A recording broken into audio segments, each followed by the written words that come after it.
Welcome back. We finally made it. Here we are for the top 16 battles for the 2023 G-Shock Presents Formula Drift Japan Series. 10th year series coming in the Suzuka Twin Circuit. We are about to start the top 16 ceremony. Before we start, Japanese anthem. Everybody hats off and please stand.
Thank you.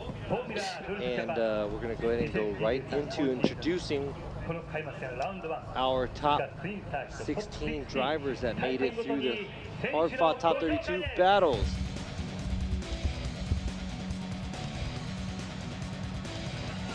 And here we go, qualifying first from yesterday's qualify. Making it through the top 32, winning the championship last year. A new team driving the Cusco Racing 890 Supra. It's car number 774, Hokuto Matsuyama.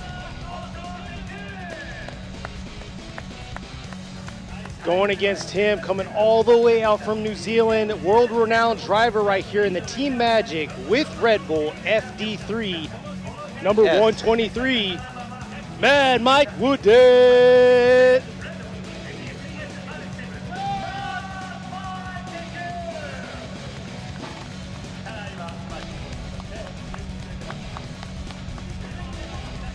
And the second battle of the top 16, qualifying 8th from the qualify we had yesterday, bringing in a brand new build car. This is the first time being in the top 16, driving the Lexus RC 340 from DSL.com. Car number 33, it's Shigehisa Sasayama.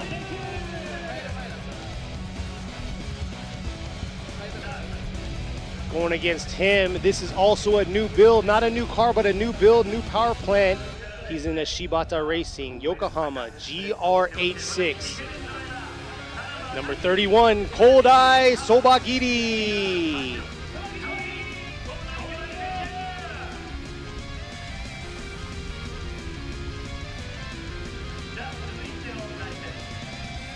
The third battle of the top 16, qualifying 13th, driving the TMS Racing Team Silent Tire BMW E92. He is a regular on the podium here at Formula Drift Japan, driving the BMW car number 36. It's Kazumi Takahashi.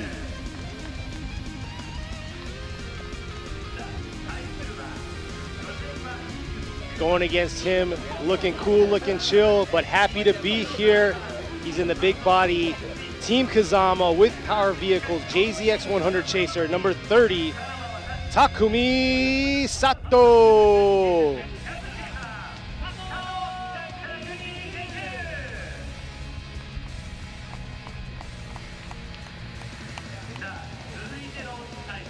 The next battle is going to be a driver that is probably the fan favorite, qualifying 5th in the qualified, driving the Side X Japan with Silent Tire and Liberty Walk S15 Sylvia. It's car number 555. It is Yukio Fausto.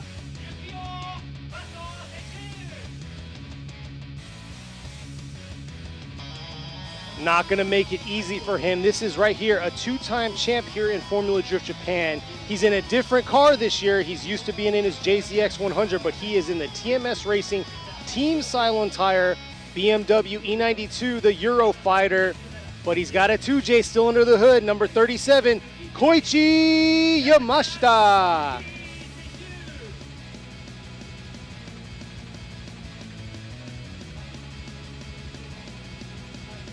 All right, the next driver, this driver qualifying second, 13, only 13, driving the Cusco Racing GR Yaris. This is one of the youngest drivers in the professional series we have here in Japan. Is he gonna make it to the top this time? It's car number 771. It is the Hiroya Minoa.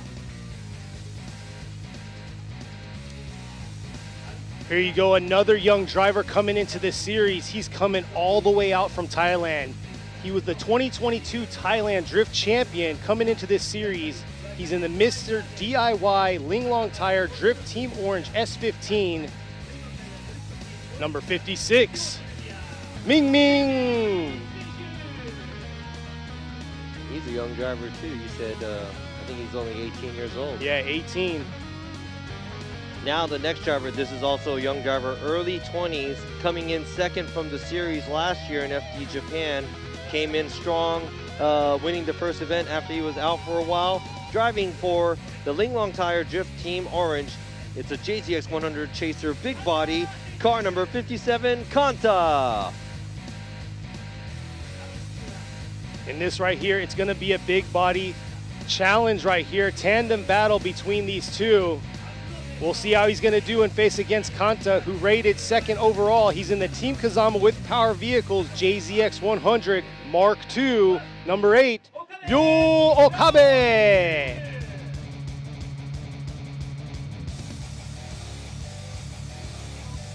Qualifying third in the qualify. A very, very hard-fought battle in the top 32 with the former FD Japan champion and making it by. He's driving the Team Cusco Racing GR86. Looks like he's been working on his car. Just barely made it into the top 16 intro. It's car number 77, Yusuke Kusaba.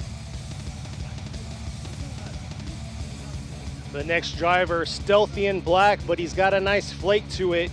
He's in the Ishin Origin Labo JZX 100 Mark II, ready to fight his way to the top. But ranked 19th in overall, number 96, Katsuhiro Meguro.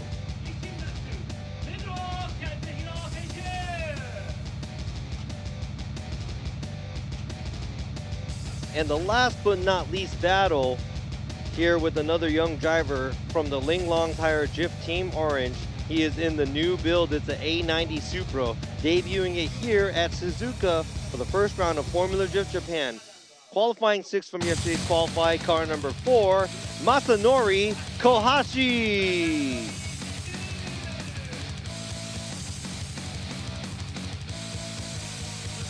This driver right here, he's ready to climb his way to the top. He's got to take this brand new car out, but he's in this stealthy black S14, the 5X Tire Navigate, ranked 22nd in qualified, number 3, Takatoshi Imamaida.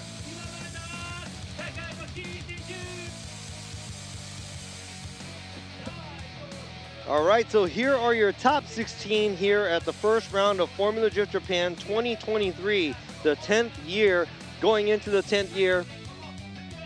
This is going to be an exciting year. I want to see who is going to kick it off with the win, and we're going to find out this afternoon. So everybody, don't go anywhere because it's going to be an exciting one.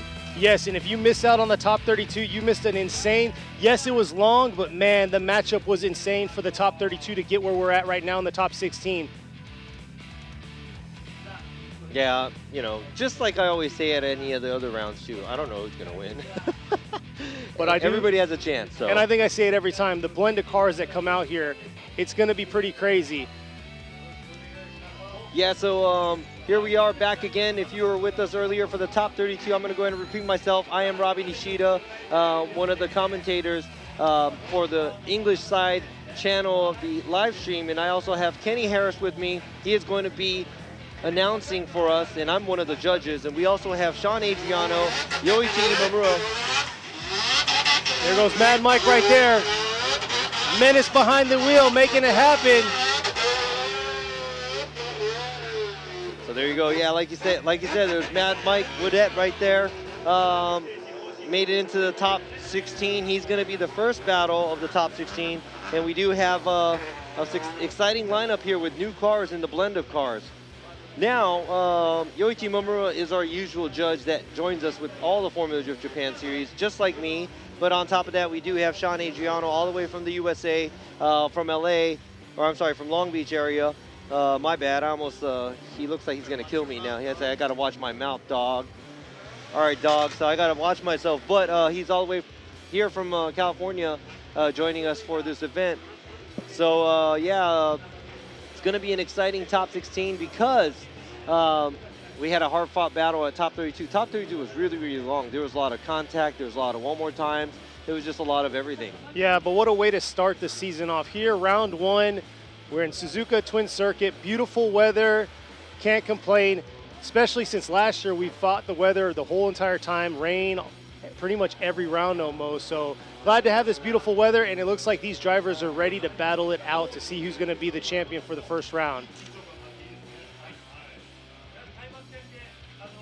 So, you know, it is a season opener, but we are already way past halfway through, and this is our second day, well, actually third day here at Suzuka, and we were here from the FDJ2 round from last weekend, and this is the Formula Drift Japan weekend, so. Exactly, and we also had J3, which that was the first ever debut of them last weekend, so we're excited to see the rest of their season going forward. All the vehicles are making their way back to the pits. Gonna get ready for the top 16, which is gonna be starting in a couple of minutes. And you know what? Some of these drivers, they're probably not familiar to you.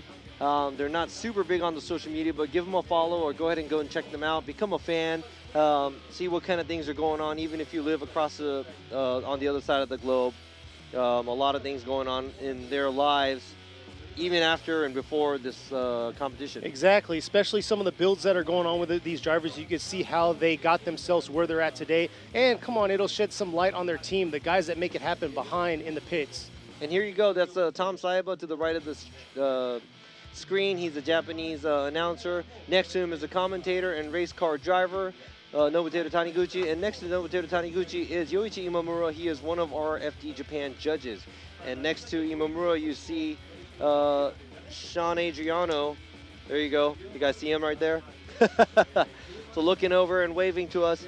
So yeah, let me go ahead and hand over. Or do we have time for that? No, I wanted to. And here we are right here. What's going on? Kenny Harris, and alongside me is Robbie Nishida. The man does it all. Go. A better look at Sean right here. The better side of him right there. Yeah, the other side doesn't look as good as this side. So, and there you go. You got Yoichi Momura over there as well. And we are the three judges, and I'll be speaking. I'll be jumping in and out. Kenny's going to be guiding you guys through the runs, and I will try to explain to you as much as possible what's going on, because explanation is key. I know you guys watching this, you're not going to agree with everything we say or what we pick, but that's just the way it is. You know, that's why it's a competition. It's exciting, but we want to make sure that the drivers don't leave anything on the table where it makes it our choice. Let's go ahead and give it all. If you have a clean run, and if it was like, you know, a crazy chase for the chase car, it should be easy for us to make a call. But the hard calls that we have, we could go with the one more time. And you know what? I don't mind seeing a one more time. That's super good. I don't know. Exactly. You got to have that defined purpose to see who's going to be moving on into the grade 8 and all the way to the finals. But with that being said, they got nonstop replays going on over and over and over, and they're analyzing every piece of the replay to make sure they're making the right call. So definitely a tough job, especially since you got to talk with me too, and I got to be in your ear the whole entire time. Can't really concentrate 100%. Yeah, sometimes I'm going to ghost on Kenny because I'll be, you know, looking at the replay, or I'll be talking with some of the tech guys down at the pits to figure out what's going on. Also having questions and, you know, having, you know, asking the video guys and. But with that being said, I'm not too ghost because I got you guys right here on the live stream. I'm tuning in on what you guys are saying to me. I'll try to do some shout outs, stuff like that, whatever I see on the when we have some time to kill, I guess you could say. But for the most part, I'll try to keep you entertained this whole entire time. And if you don't like it, go ahead and just mute me. I'm okay with that. No, don't mute. Don't mute Kenny. Okay. There's nothing wrong with Kenny. So yeah, the big thing that I'm looking at right now is, so this morning it was 58 degrees. Temperatures were really cool, nice out, but now we're reaching the mid 70s to lower 70s out here. So track conditions are going to be really different from when they did their top 32 battles.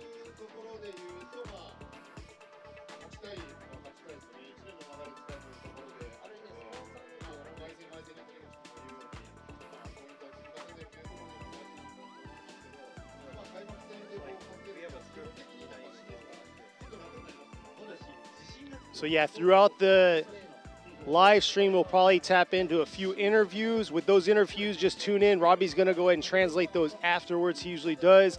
If you tune into the FDJ2 or FDJ3 rounds, he does a lot of the English, and he does all the English and Japanese commentating because he's on the actual PA system for this. But we have our own channel here. It's just us talking English to y'all, and he's going to be here to translate whatever that needs to be translated, from whether it's commercials or to interviews.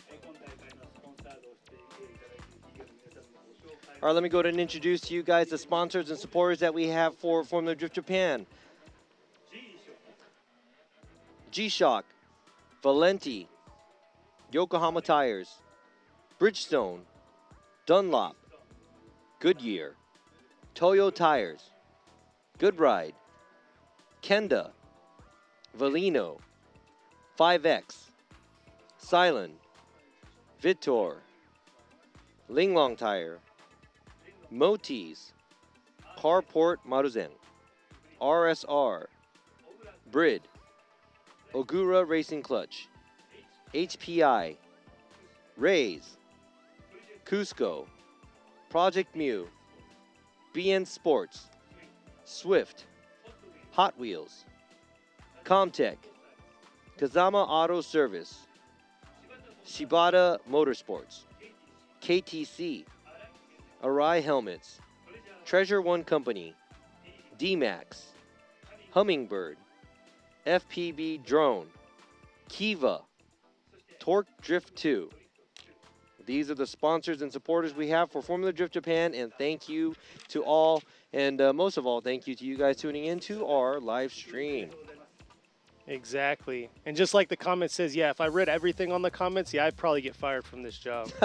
But no, I do read it, you know. Let's keep it PG, PG. Yeah, let's keep it PG, guys. So, I want to ask Sean a few questions because we got him on the mic earlier. Well, I mean, I don't want to have to ask him, but you can ask questions. You're the announcer.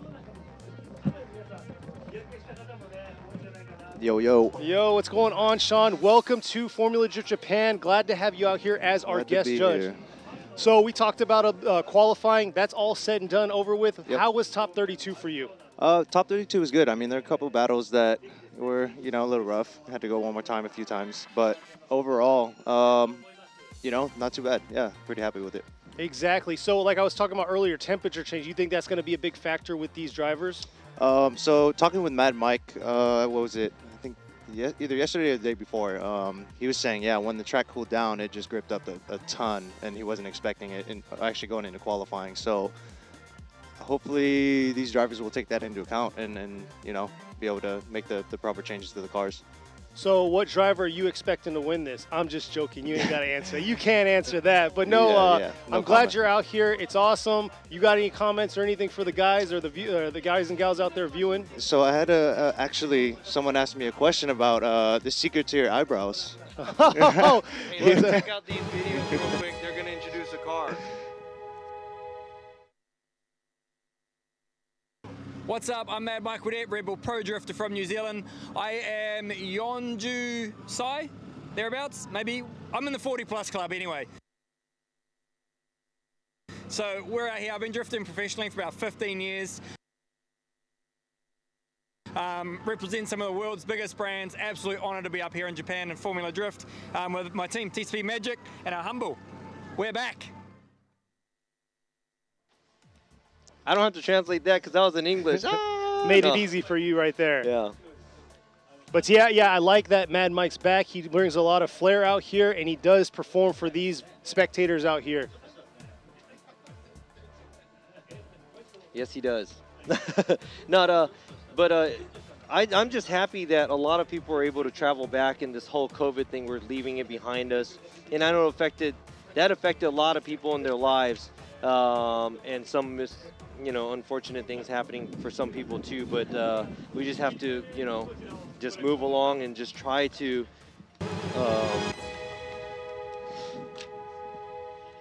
アメリカからやってきた剣串です。今年の2023年 FD ジャパンシリーズに向けて、風間オートと一緒に走って2年目なんですけど、ニューカーレクサスの IS500F スポーツパフォーマンスになったことで、今年こそ、表彰台のトップに向けて頑張っていきたいと思います。All right, so that was a short interview with Kengushi. He said, he's here with the Kazama Auto IS 500? Yes. Right, IS 500. And, it is a brand new car, and, they're going to try to work around trying to develop it and do well in it. But unfortunately, he didn't make it into the top 16 this time. He did get knocked out early on in the event at the top 32. So, yeah, better luck for him next time. And hopefully we can see the car in full performance, because I know he was stumbling over some issues with the vehicle. And it being a new vehicle, it's really hard to get everything, all the bugs out of it. So hopefully they can get that as soon as possible. 箕輪宏也13歳です。ドリフト歴は4、5年ぐらいです。今年の意気込みはまず、1戦目初戦なんで優勝目指して頑張りたいと思います。で、最終的には今年シリーズチャンピオン目指して頑張ります。応援よろしくお願いします。All right, so he said that's Hiroya Minowa. Hiroya Minowa, only 13 years old. He said he's been drifting for about 4 or 5 years now after even being 13. And, he said this is the first round. He would like to try to take the home to win and try to take the championship this year. So it's going to be an interesting year because he is going for it. I know he debuted last year as a Formula Drift Japan driver, and he just wanted to get by and do well in the series. And I think for what he had and the experience he had a good season, and now he's ready to come in and fight for the championship this year. And exactly, with that being said, he placed second overall in qualifying yesterday, so definitely he's ready to rock and roll and make things happen. Yeah, that's going to be interesting because Minowa is going to be going against Ming Ming, which is 18, so they're both young drivers.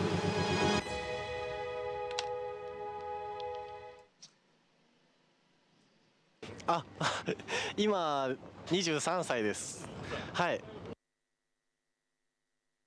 中2の夏に始めたんで、多分13歳か14歳ぐらいに始めてます。なんでちょうど10年経つかなみたいな感じですね。見てるお客さんが湧くようなこう派手な走り、アクセル全開で。煙もくもくで、ビタビタの近い追走とか、うわすげえっていう走りを出せるように頑張ってます。はい。去年のようにならないように、はい、今年は、寸止めで、はい、ビタビタの追走を見せたいと思います。はい。ぶっちゃけた話、ちょっと今日の練習はあまり良くなかったんですけど、はい、しっかり明日の朝の練習で、しっかり車の方も走りの方も煮詰めて、今年も単走優勝を狙っていきます。So that was Kanta, 23 years old. He said he started drifting when he was about 13 to 14. I think when he was in 8th grade or something, so he's been drifting for 10 years. Now he said he likes to drift. His style will be more exciting for the spectators. He said he wants to be full throttle, super close tandem, a lot of smoke, so people could see him and say, "Zam!"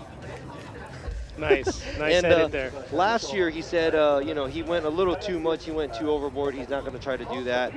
He said his practice wasn't doing so good, but he wanted to actually do better in qualifying to qualify first, but he didn't.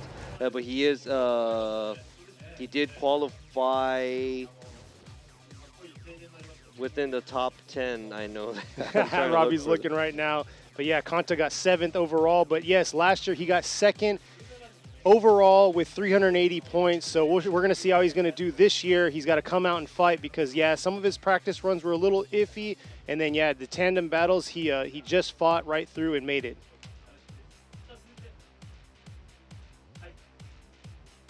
Yep.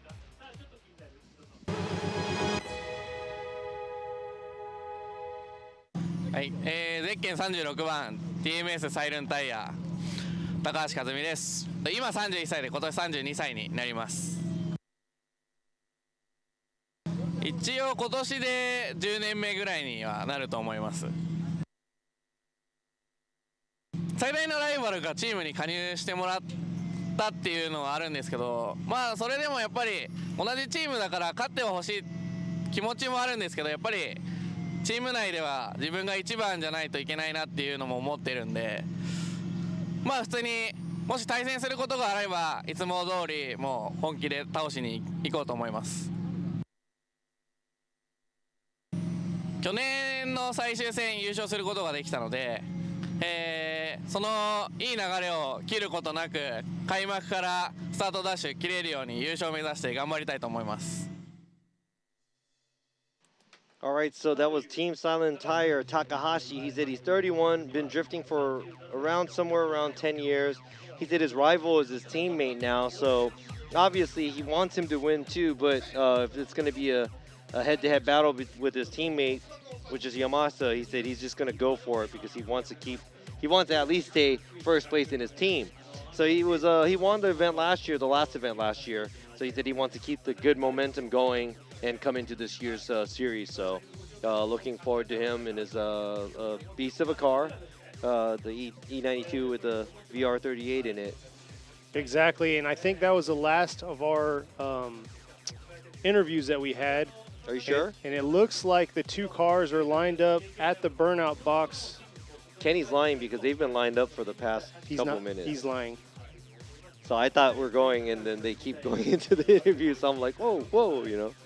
But yeah, we are the English channel. They're controlling the PA system out here and the pace of the show right now, and we're following suit with them, making it happen. Yeah, we're just kind of going with it. We're trying to wing it right now, and sometimes it's not going to go smoothly, but hope you guys can bear with it.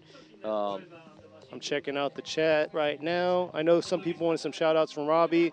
Robbie's not too, he's too busy. You know, because I'm writing and translating and trying to think of what to say, trying not to say anything bad, trying to be good. Trying to be PG-13, keep it clean.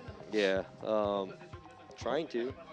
You're doing a good job. Right? Yeah, you're doing a good job. Yeah, Let's you're see. doing a good job, too. I think they're saying you're doing a good job, so you're good. Thank you, guys. You guys just saying that, though. My head's like this big now. Well, it's hardly that big anyways, so I it's know all it good. is. Yeah, so just going through, you know, thank you. We're trying to hurry up and get this on the show. I know, get sorry, the show guys. on the road. Yeah, hi to you guys, and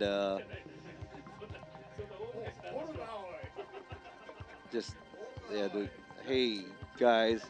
Hey, come on, guys, show Kenny some love too. No, it's all good. On the chats. And you will see Robbie in the States. He's gonna be doing his thing. Oh yeah, what's up with that? I think Sean was talking about something about the hold on, like the hey.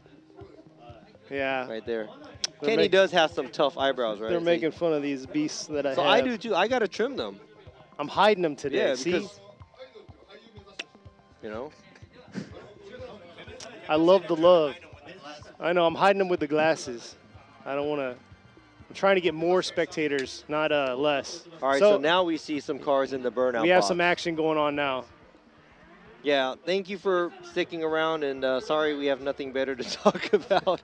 Our brains are really, really small, so we're really working around it, trying to find something interesting to talk about. But we don't have to talk anymore because the top 16 is just about to start, and you're just going to be seeing some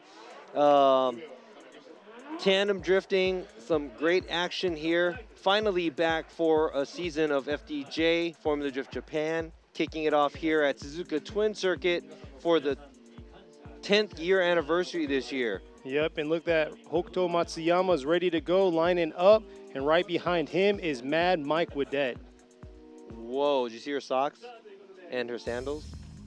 They're red. Yes, that's what I was looking at. All right, so here we go. It's the perfect way to start off our top 16 for the 10th year of Formula Drift Japan.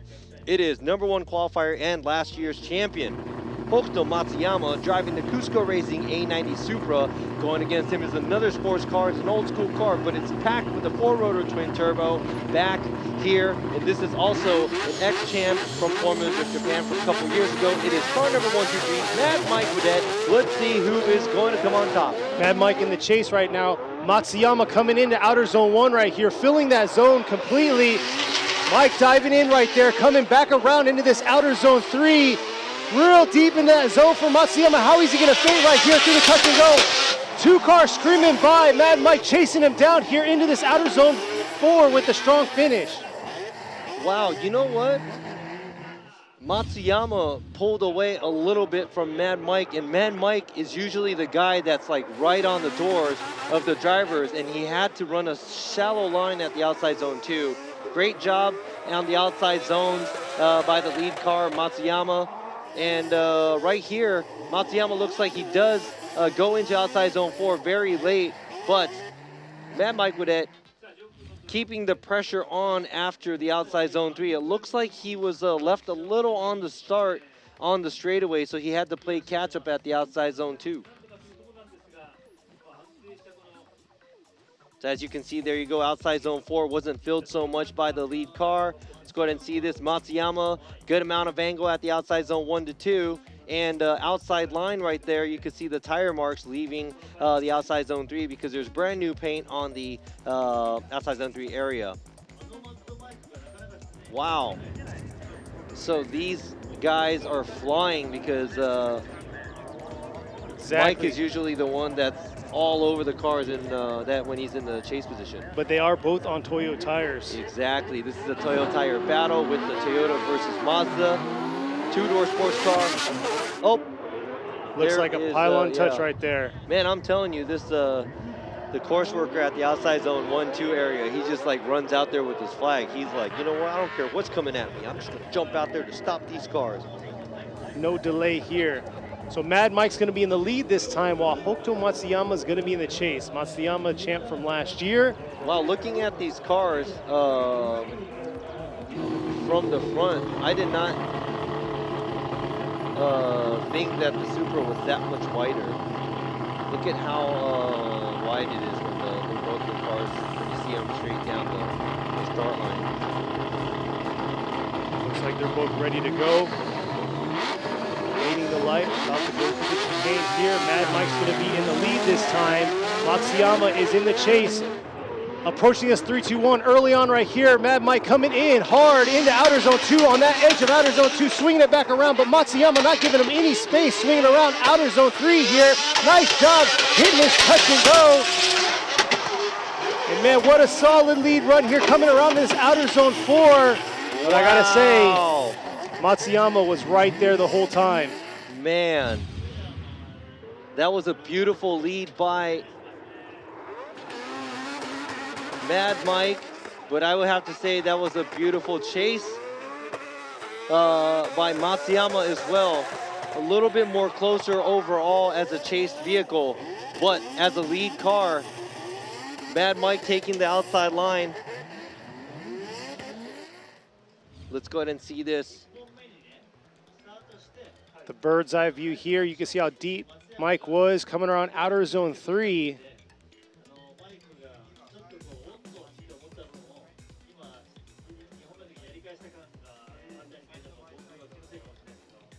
See the drone footage here. swinging back around to this outer zone 3 where he was real deep. Just making out to the touch and go right there.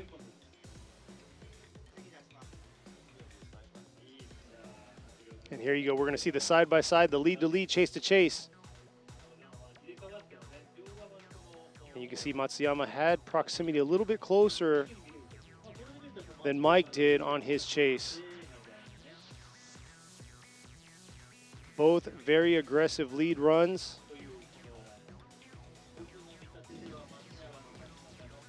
But we'll see here what the judges have to say. Yeah, so we have to weigh everything. The small mistakes that each driver's had with the lead and the chase position. It seemed like there was a little bit of a better run as a lead driver on one of the cars, but a lot better as a chase driver on one of the cars. There you go. Imamura is going to go left to Matsuyama. Adriano wants it one more time, and Robbie Nishida is going to go with Hokuto. Matsuyama is going to get the win and move on to the grade 8. Yeah, so I think Sean Adriano went with it because Mad Mike Widet did have a slightly better lead, and Matsuyama had a slightly better chase, but looks like me and Imamura kind of weighed over Matsuyama's overall performance and Mad Mike. So this time, the ex-champ battle, Matsuyama takes the win and moves on. There you go at the line. They're already ready to go. You got Sasayama in his brand new RC going against Sobagiri. Sobagiri in the red car in the chase right now, coming around outer zone 1. Not too bad there through that outer zone, swinging back around. Sobagiri's got to close that proximity here through this second part into this touch and go right here. And I got to say, Sasayama is stepping it up this year and making it happen, hitting those zones and making it a solid lead run. Yeah, I'm not going to say Sasayama's lead run was perfect, but it was very clean, and it should be something that's not too tricky for the the chase car to follow. But it looks like overall Sobagiri was kind of in and out. The proximity was there, but towards the end of the run, Sobagiri was running a smaller line at the touch and go and also at the outside zone 4. So it looked like he was keeping the proximity a little bit more important than being on the same line and angle. There you go, seeing Sasayama kind of missing outside zone 2, or a good portion of it, but Sobagiri keeping the pressure on, but Sobagiri kind of running a smaller line towards the mid to half of the chase run. And there you go, Sobagiri's fan group right there, cheering him on. And we're going to see now how Sobagiri is going to do this time in the lead while Sasayama is going to be in the chase. Yeah, shout out to Kevin Wells for getting us that starter light. And Sean brought it over from the States because the last one that we had was broken, and he actually got one together in time for this event. So let's go. Sobagiri in the lead this time, approaching the 3-2-1, entering this outer zone 1 right here. It looks like, Sasayama making a huge mistake in outer zone 2. Oh, in outer zone 3, washing completely out right there, taking him out of the race right there in the chase position, while Sobagiri just does his thing through outer zone 4 in the finish. Now we just have to see the replays to make sure that there was nothing going on from the lead run where Sobagiri was at outside zone 2. Yeah, looks like Sobagiri pretty much does what he has to do, and it just looks like a mistake, a big mistake made by Sasayama individually. Not good being in that position, being that this is the second run for them. Here's the bird's eye view. Right yeah, there, but you know what? Too much. Like you said, you know, Sasayama is really stepping it up from last year, because I don't even think that he was able to qualify in his JZX. And he's in a new car here, and the first event that he debuts a new car, he is able to make it to the top 16 and also put together a run to be able to do a tandem against young Sobagiri. Exactly. Last year he was in the JZX 100, and here he is this year in his new Lexus RC. We'll see what the judges have for them for this final result on the second. There you are. It's already popped up right there. Koldai Sobagiri is going to get the win and move on to the grade 8. So the first grade 8 battle is going to be Matsuyama versus Sobagiri.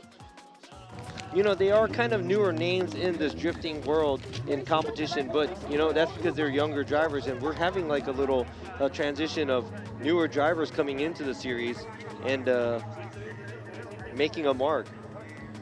Next battle coming up is going to be Kazumi Takahashi. He'll be going against Takumi Sato. We're getting that last area, outer zone 3, cleaned up from Sasayama's shooting over outer zone 3.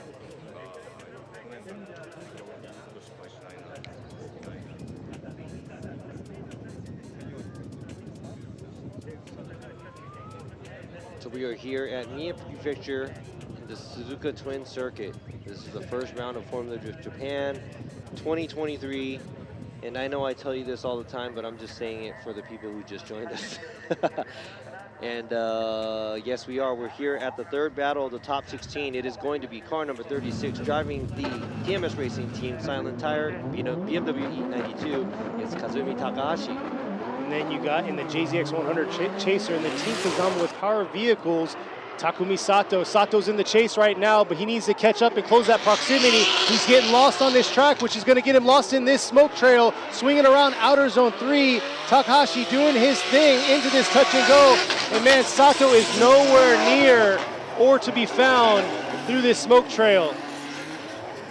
Not a good chase, and oh, right there, just over rotating right past the finish for Sato.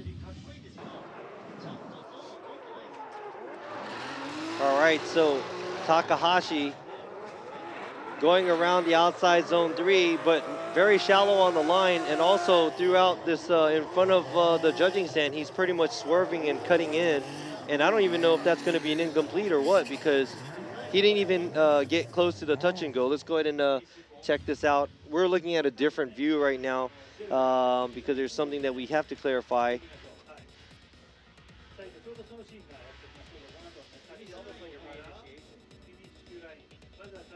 And there you go. You can see the huge gap that was created after that touch and go. Not a clean run. We'll have to see. For Takahashi, we got to see after leaving that outer zone 3, did he correct and have to reinitiate coming into that touch and go? Yeah, that was that wasn't really a clean run by both of the drivers, because I know for a fact that I'm not even sure if we're going to incomplete Takahashi in the lead run because of the area touch before going to the touch and go from the outside zone 3, and a lot of the reinitiating there versus Sato kind of getting left behind and also half spinning out through the finish line. All right, this time Sato's going to be in the lead. Oh, Coming back around outer zone 2, real deep into that zone, dipping 2 tires for Sato. Chase car coming in, closing that proximity, trying to keep up with him here, adjusting himself through that touch and go. Coming back around into this outer zone 4, becoming real aggressive at the end.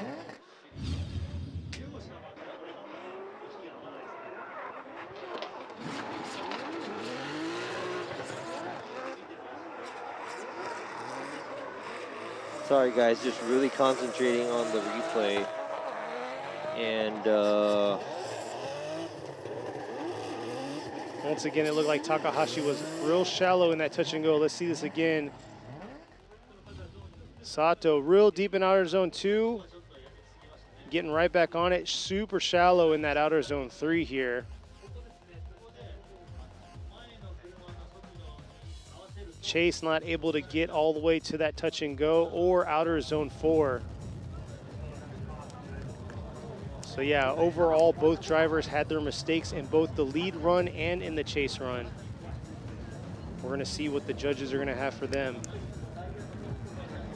all right, so on one hand, we have a car that's just trying to go and cheating the line kind of, and the other hand, we have another car that just can't hang in there and get closer. And there you go, all three judges going with a one more time. So Yeah. we're gonna see a one more time battle between these two. It's a very sloppy tandem. That was kind of not even a tandem. We would like to see the chase car try to mimic the lead car, but it was more of like just trying to catch up. And also a lot of the, leaving the outside zone 3 and shallowing up in front of the judging stand, it's like, that's not good. Exactly, but it looks like our next battle is ready to fight it out. Fan favorite Yukio Fausto's at the line, ready to go, while he's going to be going against the champ, the ex-champ right here. They call him the champ, Koichi Yamashita. Yeah, so Fausto is a wild driver and Yamashita, a veteran. Let's see how it's going to go. Real hard flick right there in outer zone 1. Fausto getting right back on it.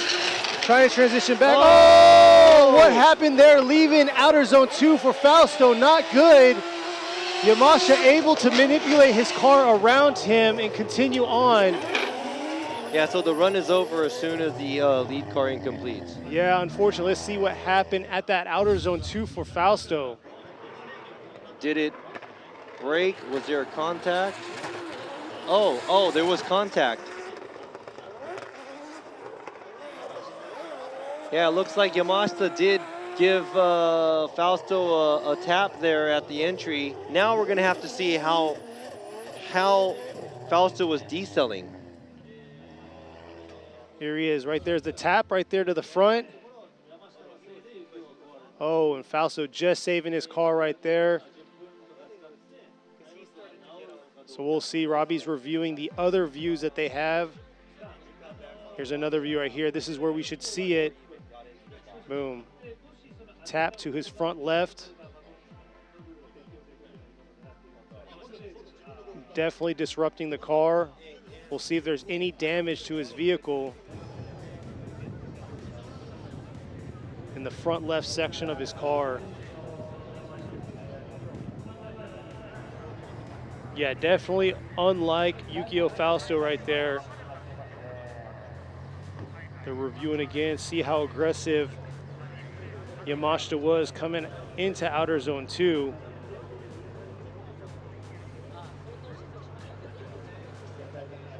So we'll see here. They're getting his car hooked up, checking that left tire to see if anything broke, any arms or anything.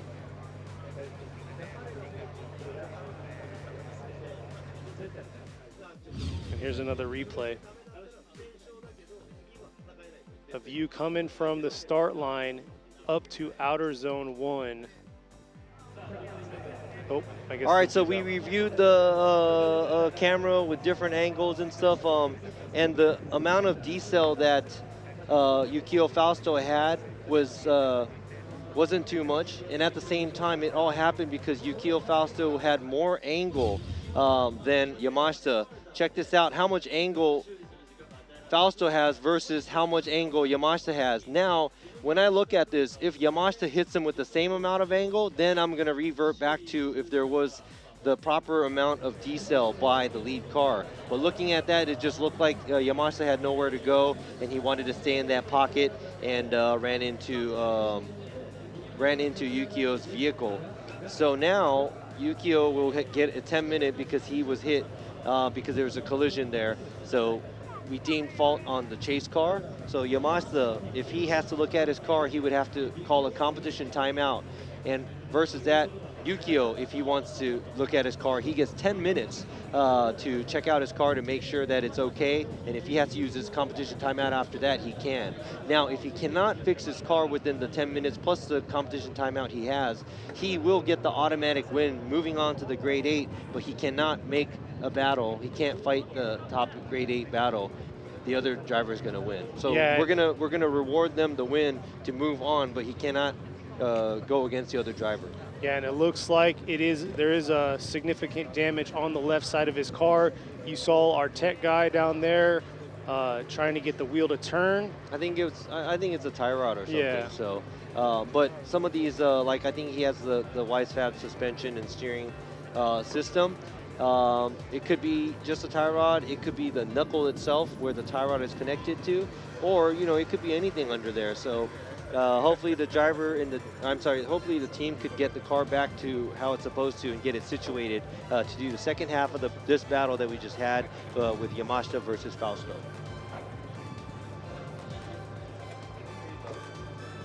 What a way to start here for our top 16.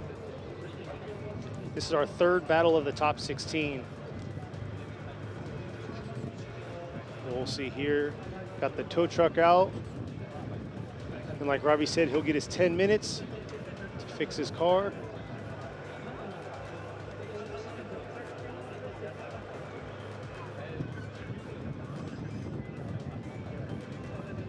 Our top 32 was kind of like this, and I'm having bad. I'm kind of getting scared that.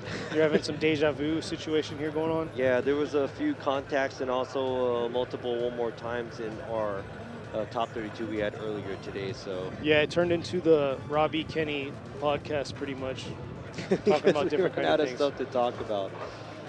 But what do you want to hear from us other than the drifting? Like, let's say when we have the time to talk here, we're lazy. We want you to tell us.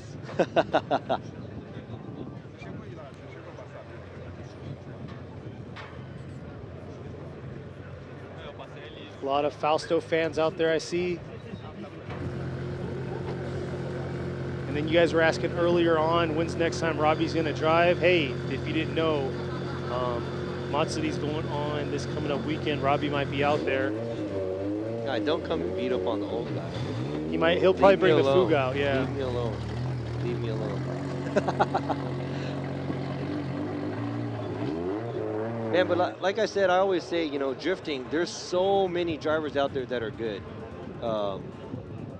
If you can do a figure eight, pretty much, you know how to drift. It just takes more time to practice, a lot of tires, and a lot of cars and broken car parts. Somebody said Robbie versus Henning. That's already happened. He picks on me on the track all the time. No, I don't. Okay. Oh, is Kenny deployed in Japan? No. Kenny actually is stationed in Yokota Air Force Base. So he's going to leave in August. He's going to be going to Texas. Yeah, so we're going to try to bring him back for the rest of the season here. I won't be competing FD Japan or D1 unless I stop announcing or judging. So yeah, I know D1 is separate, but you know, there's a lot of events that we go to because I do travel to the States to go to the FD USA to judge there as well, and for Asia Japan. So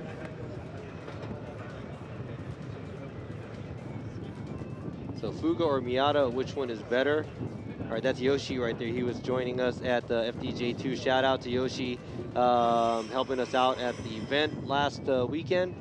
But we'll see. I'll bring one of the cars out. I have a Miata that I'm trying to cook up some ideas because, you know, it's the cheapest rear-wheel drive car that I was able to find right now. So.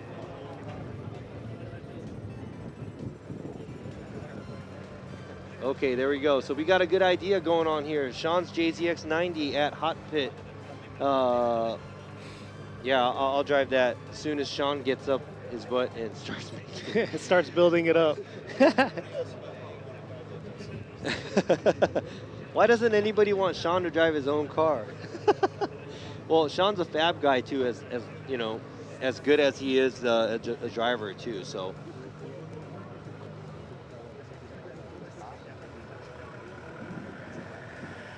Diego Higa, FDJ2. Let's go Fausto. Here we go. We got the car on. We got Yukio Fausto's car on the transporter here. And now he is going back to repair his vehicle. So once he's done with that, we'll be seeing the second half of that battle. But since we do have some time, what we're going to do is go on to the next battle, I believe. And it's kind of sad to say that the next battle that we have lined up, both of their ages added together is less than you, Kenny. More you. And Sean, how old are you going to be this year? 31? Yeah, so the next battle, both of these drivers added together, their ages is going to be the same age as Sean Adriano. He wants us to feel the pain of being old just like him. Yeah, you already know that I'm kind of old, so I'm not even going to go there. Yeah, we got to pass it on to a new generation. So, guys, thank you very much for having me. Sean is taking over. Good luck with the translation there, Sean.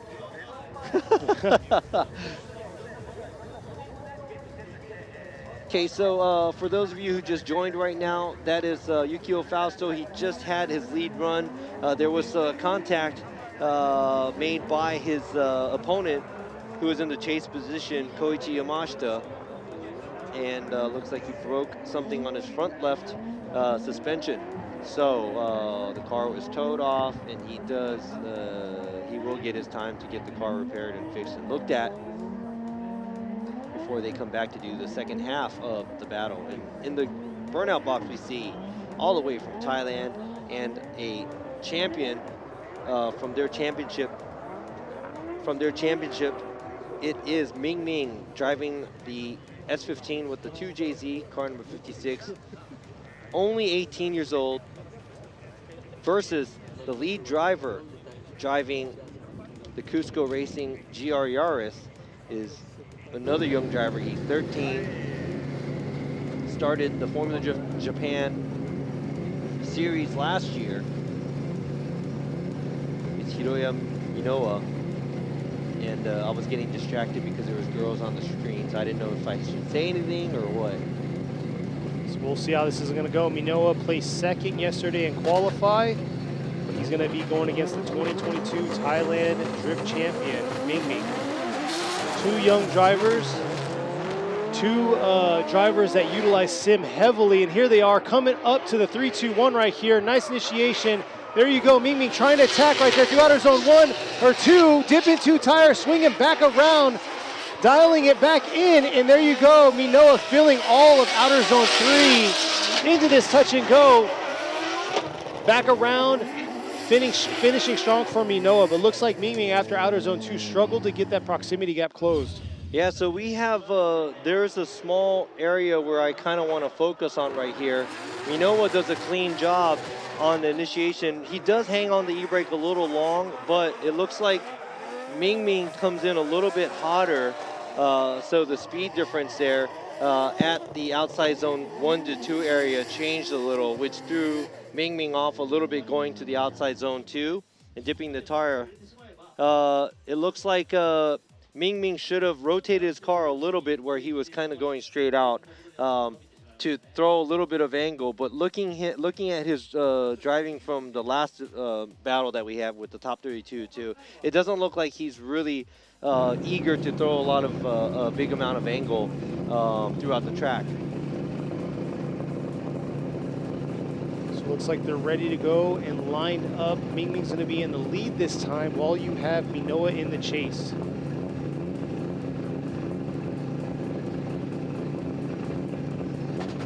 So we'll see here how he's going to do in the lead. And the tire dip too, that might even be 3 tires. We're gonna have to look into that as well. Yeah, in outer zone 2, but here he is this time in the lead position, approaching the 3-2-1 now.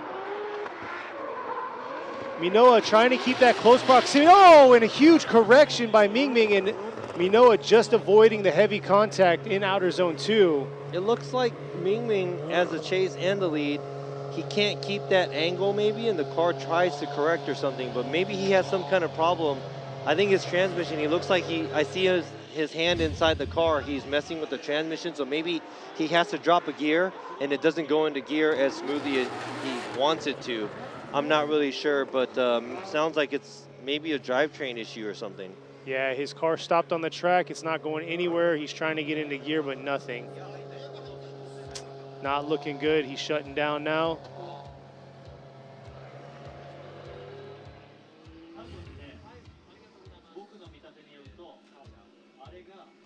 Looks like they're getting the tow truck out here, or the tow van.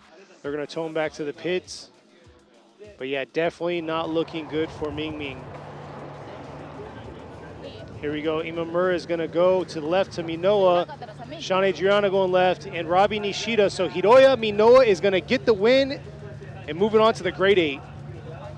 So the young teenager driver battle goes to Minoa this time after some kind of mechanical issue that Ming Ming is having.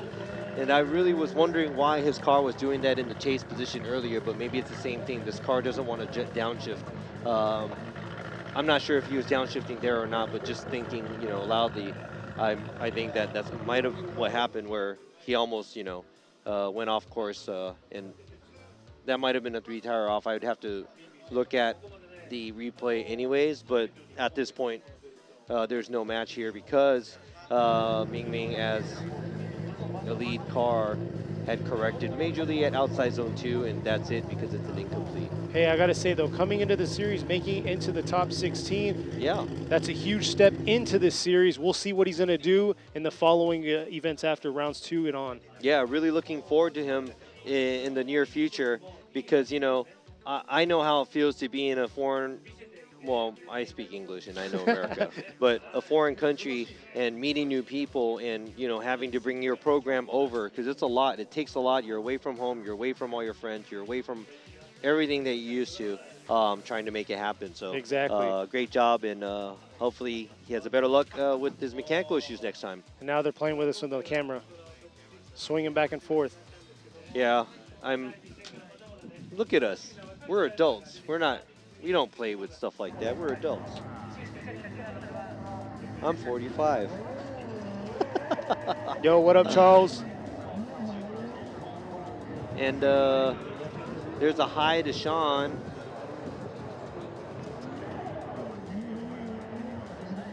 Interesting toe spot. Yes, some of the guys have it on their strut tower. Yes, I think that's the Thailand flag, right? No, it's not. Oh, I'm sorry. I'm not even going to attempt. Yes, and yes, Hiroya Minoa is actually on the driver's list for the Pro Spec in the U.S., but I don't know what kind of program they are. Maybe he might make 1 round or 2 rounds. I'm not sure.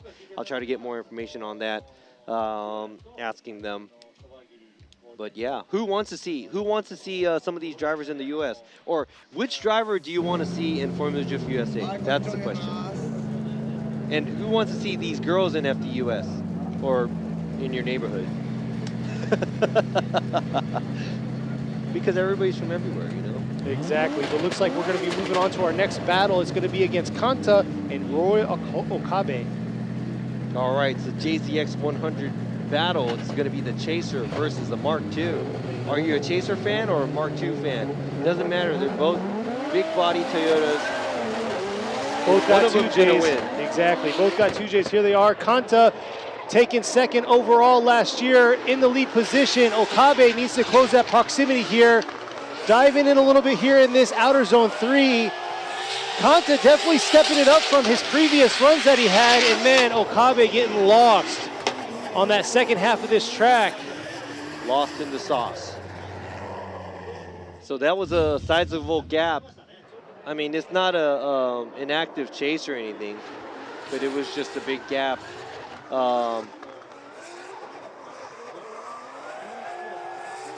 And, you know, I have to say, Kanta's run was incredible because he wasn't really trying to cheat the line either. He made it out to the zones. Look at this from the bird's eye view. Look at that. A little bit of space outside zone 2, but gets really deep into the outside zone 3. Keeps the shallow angle going, getting deep into the touch and go and the transition here. I think he misses a little bit of the outside zone 4, but carrying that much speed and being on the outside lines and having enough angle to support that, I think that was a really good run by Kanta. But we got to keep in mind, last year he was the qualified champ out here, so this track is nothing new to him. And like you said, he filled all the zones like he's supposed to in the lead position. We're going to see how Okabe is going to do in his lead run. Yeah, exactly. We saw the difference in the straightaway run-up, too. So now Kanta's going to have to adapt to Ryo Okabe. Okabe coming in, initiating real hard into that outer zone 1. Kanta diving in early on in that outer zone 2, hesitating a little bit in and out, trying to keep that close proximity, giving him pressure, but oh, Okabe right there, looks like he pinched him off a little, leaving that outer zone 3 and swinging back around here. Whole time, Kanta just pressuring him.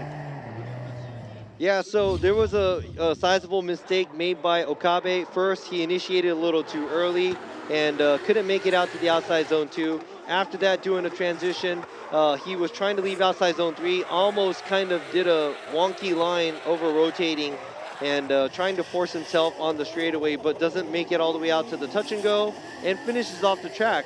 But you know what? Even behind that wonky line that Okabe made, Kanta not correcting, keeping the car and drifting. Does a good job. Real close leaving that outer zone 3 there. But we'll see. We'll have to see the lead, chase, or maybe we're just going to see what the judges have to say, who's going to be moving on. And here we are, Imamura going with Kanta, Adriana going with Kanta, and Nishida. All 3 judges going left for Kanta, and he's going to get the win and move on to the grade 8. Ooh, that's going to be another young driver battle. The 23-year-old versus the 13-year-old. It's going to be Minoa versus Kanta at the grade 8. And Okabe making it into top 16 for the first time, I believe. Good hustle by him, and hopefully we can see him more in the top 16 intro. So rolling back to the left side of the bracket, we're going to see Sato against Takahashi. Takahashi's going to be in the lead this time. Sato is going to be in the chase. We're going to see how they're going to perform on their one more time battle. Now we need to concentrate on Takahashi doing a good lead run. Sato trying to stay as close as possible to Takahashi because there was a gap. Here they are approaching the 3-2-1 now. Coming into outer zone 1. Oh, Sato losing it right there, tipping over 3 tires in that chase position. And man, not looking good for Sato in the chase. Maybe compensating too much early on, trying to keep that close proximity and overdoing it in outer zone 2.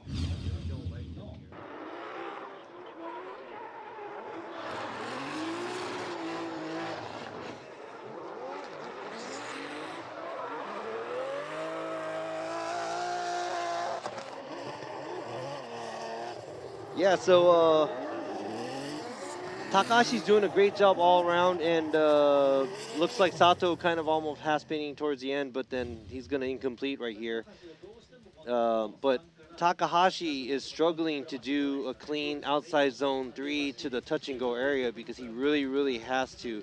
I mean, that's borderline, and I'm not even going to say it and mention it right now, but that's a borderline, how can I say it, cutting in at the touch and go area. And that's something that we've been talking about from qualify, where that's not what we want to see. So anything can happen here. Takahashi this time is going to be in the chase while Sato is going to be in the lead. And Sato making a big sizable mistake there. So that's something that's how can I say, obvious to see. Here we go. Takumi Sato in the lead this time, approaching the 3-2-1 here. Nice hard flick through outer zone 1. Takahashi looks like he's just kind of taking it easy, not even making it into that outer zone 2 there, bringing it back around this outer zone 3. Here's where he's going to close the proximity right there through the touch and go, bringing it right back around into this outer zone 4, taking a shallower line to keep that proximity.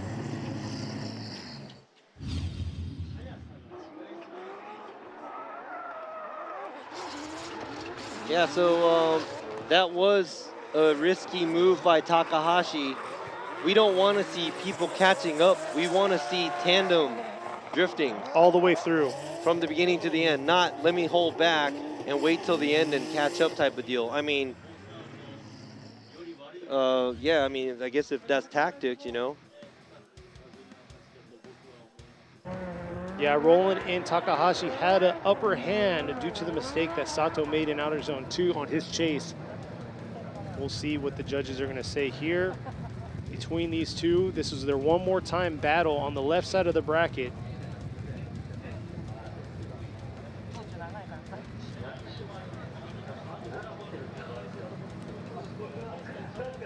Here we are, Imamura going with Takahashi, Adriana going with Takahashi, and here we are, Kazumi Takahashi gets the win, and we'll be moving on to the grade 8. But let me go ahead and explain to this Sato, you know, getting knocked out here by Takahashi, but not by a lot, because Takahashi making multiple mistakes, and we're not a big fan of the way he is handling his lead run. And also, when he was behind Sato, the transition he was making from the touch and go to the outer zone 4, it looked really iffy. So he needs to tandem with the car. Exactly, clean up his runs, but here we are moving on the right side of the bracket to our next run. It's going to be Yusuke Kusaba in the lead going against Katsuhiro Meguro. Kusaba in the Cusco Racing GR86. Meguro in the Ishin Origin Kusaba JZX100 Mark II. Here they are approaching the 3-2-1 here.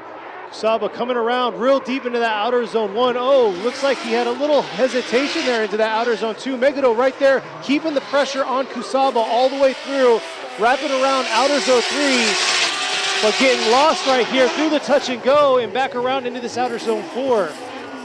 Yeah, so there's a couple of things that we're going to look at this run, like you just mentioned right now. There was a very big hesitation at the entry right here, and that was a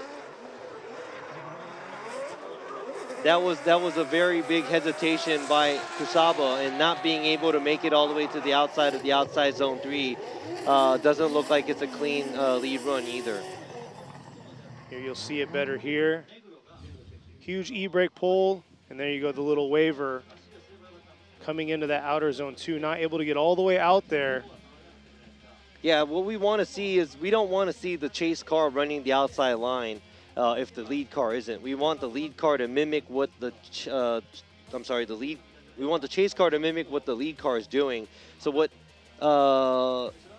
Meguro is doing right here isn't doing so good, because he does run the outside line where Kusaba's supposed to be. But look at this lead by Kusaba. It is going to be, he's going to be dinged on a lot of this, because missing outside zone 2 totally, missing outside zone 3 totally. Looking at how we were qualifying yesterday with the line score, that would have been like a super low line score if it was a qualifying run. Exactly, and he's our number 3 qualifier, so he definitely should have stepped it up there. But Meguro this time is going to be in the lead. Kusaba's going to be in the chase now. We'll see how this is going to go. Coming through the chicane now. See how Meguro is going to do in his lead run. Coming around outer zone 1. Again, trying to get all the way out to the outer zone 2. Left a little bit out there, and Kusaba trying to close on that proximity right here. Coming into this touch and go. Swinging back around into this outer zone 4. And Kusaba maybe took a shallower line through that touch and go. Wow, that was a really good lead run by Meguro, filling the outside zones, nice amount of angle, getting back on throttle as soon as possible, making a transition here on the outside zone. Looks like Kusaba had to cheat the line again to get close to him. And right here, Kusaba having to reinitiate because he was on the smaller inside line and not filling outside zone 4.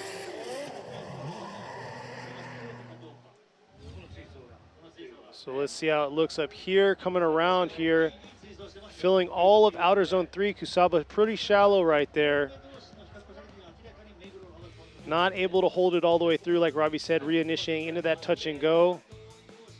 Yeah, so now you have to look at lead to lead, chase to chase, and there were multiple mistakes made, but some of these we've seen previously, they were a lot closer, but this one was a lot more obvious where the lead car made big mistakes that affected the chase car. Imamura is going Meguro.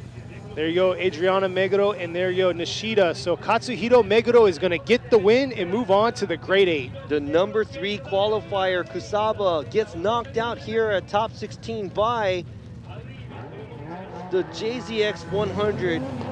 Meguro having a hard time qualifying all year long last year, making it all the way up to the grade 8 today. Moving back over to the left side of the bracket, we're going to see Yukio Fausto and Koichi Yamashita. Yamashita this time in the lead before Yamashita made contact with Fausto in his lead run. So we're going to see how this second part of the battle is going to go. And it was deemed Yamashita's fault on that contact. Looks like Fausto's team got it together, got him back to the line, and here he is in the chase position. Let's see how he's going to do against Yamashita, the champ. Swinging back around into this outer zone 2 here. Could have been a little deeper. Fausto trying to keep that close proximity around this outer zone 3. Not bad at all. Here they are coming around the stretch. Fausto falling behind right there, coming around into the outer zone 4. Can't quite see them, lost in the smoke for us. But huge smoke show by both drivers. And I don't know, maybe I'll fill you guys in a little too. At the drivers meeting, I said, I don't want to see the lead car front right tire to be in the rumble strip after the touch and go. And I've seen a few cars as a lead car right here. Look at this. They're just trying to get away, and that's a smaller line. That ends up making the car not going all the way out to the outside zone 4. Here we go, smaller line by Yamashita. Fausto just trying to mimic the lead car. Yamashita does okay at outside zone 3, but right here, right when he hits the touch and go, he doesn't throw any angle and just dives right in, has to run over the rumble strips. Doesn't make it all the way to the outside zone 4, so I don't know, maybe Takahashi's car and Yamashita's car, they're just gripped up too much. And here you go, Yukio Fausto is going to get the win and move on to the Grade 8.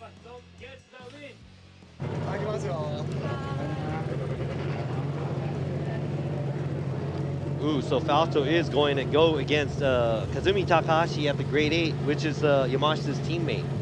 That's going to be very interesting, knocking off both of the Team S drivers right there. Next up, this is going to be the last battle of the top 16. It's going to be Masanori Kohashi going against Takatoshi Imamaida. All right, so Imamaida, this is a wild driver going against another very, very skillful driver, Kohashi, making it into the top 3 of the series last year, driving a brand new A90 Supra. There he is coming around. Imamaida, oh, real hard on the attack right there. Looks like a little bit of contact coming around outer zone 2 into outer zone 3 here. Imamaida knocks off, attacking very hard early on in outer zone 2. Doesn't phase Kohashi. Kohashi says, all right, that's cool. I'm okay. Got a little bump. Let's go ahead and check out to see.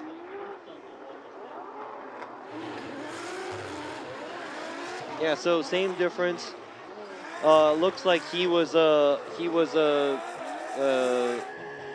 trying to get back on throttle right before the outside zone 2. But Imamaida coming into a smaller line, shallower line. This is probably easier to see right here. Shallower line way on the inside, and boom. There's a hit right there. So we're probably going to have to deem that on the chase car, which is Imamaida, and Kohashi getting hit.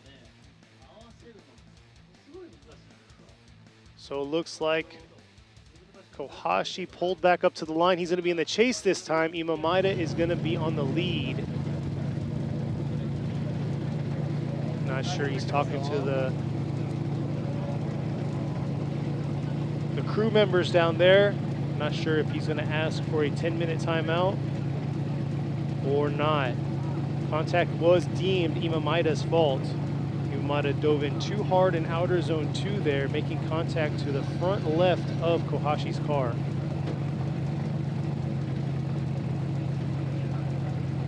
Yeah, so I guess there was contact there, and Kohashi wants to check his car out, so the tap was made.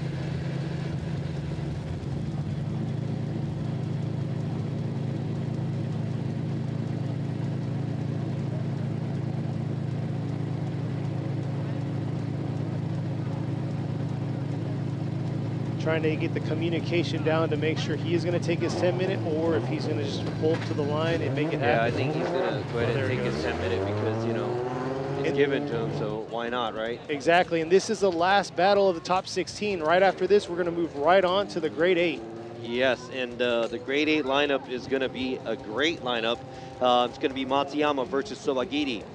Second battle of the Grade 8 is going to be Takahashi versus Fausto. Third battle is going to be Minoa versus Kanta. And the fourth battle is going to be Meriguro against whoever is going to win this battle. But look at this. The line and angle difference by Imamaida and Kohashi. Imamaida kind of diving in a little bit too much, giving contact. And yeah, I love the way that Kohashi got bumped, but he stayed in it and actually finished the track. Exactly. So looking at that, I honestly think that Kohashi's car doesn't have that much of an issue. And I guess Imamaida is going to be calling his competition timeout as well. Or his competition timeout. But Kohashi is on his 10-minute Contact, yeah, he was hit.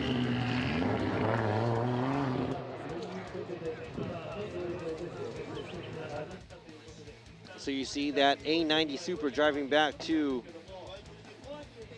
the pits.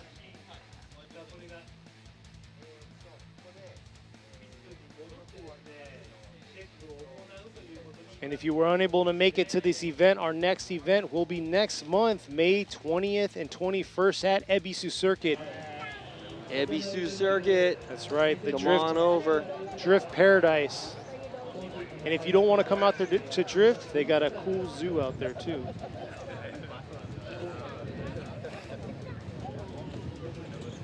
So we'll see what's going on. The Linglong Tire Drift, Team Orange, rolling in deep.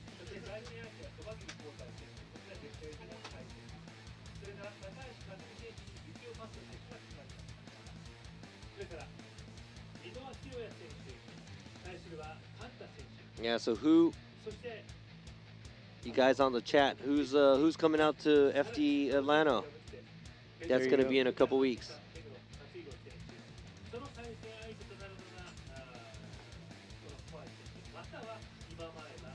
Yes, I agree. Forrest Wang at FD Japan would be cool. That would be cool. I mean, some of the, the FD USA drivers driving here would be really, really cool. I mean, including Kengushi. Now let's go ahead and check out the pits. They're out there, double checking the cars. And we're gonna be right back after these short messages.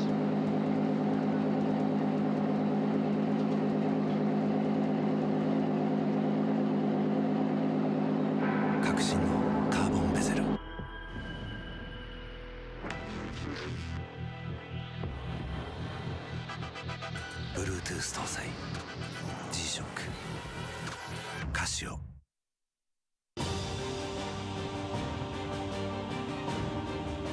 The brightness called brilliant, blinding and vivid. Valentine.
「究極の静かさと安全性」「オンロード」「オフロード」世界中で活躍するケンダ。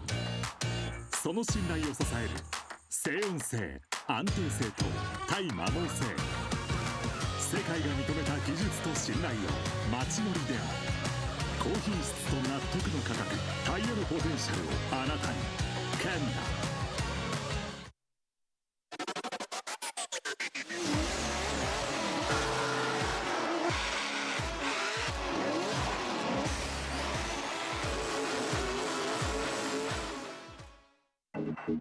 バリのタイヤ。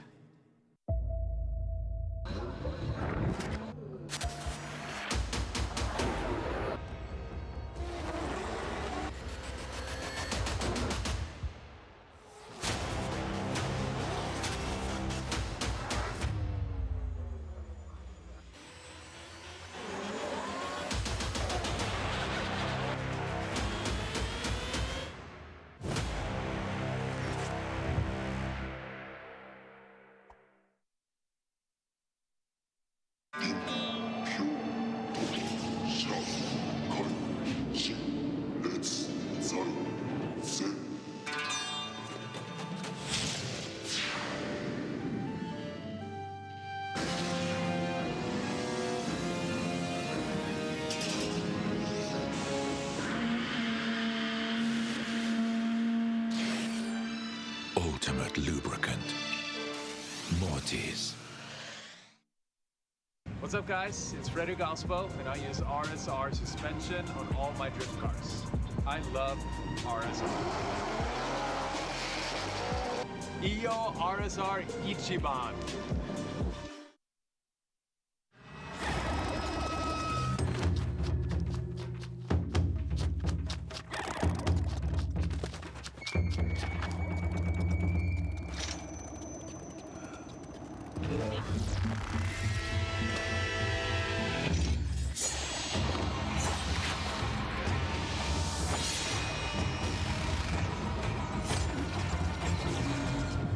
Made in Japan. Breed. 7 at a brand new bend again, all the way through, just throws a early transition.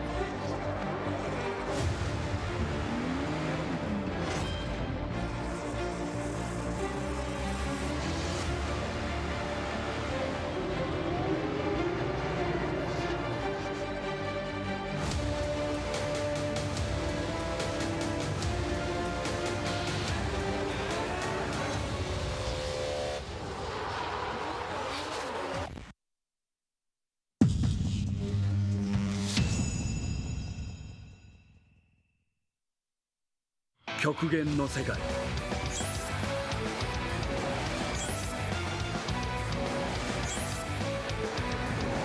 そこでこそ磨かれる本物がある。クスコ。伝統と革新、小倉クラッチのテクノロジーを凝縮、チャンピオンを取るためのクラッチ、小倉レーシングクラッチ ORC。And there you go, there's Kohashi. We're back for the 2023 G-Shock Presents Formula Drift Japan here at Suzuka Twin Circuit. This is round one of the series. And right now you see Kohashi driving off from his pits. He had contact made by Ima Maeda. This is the last last run in the top 16.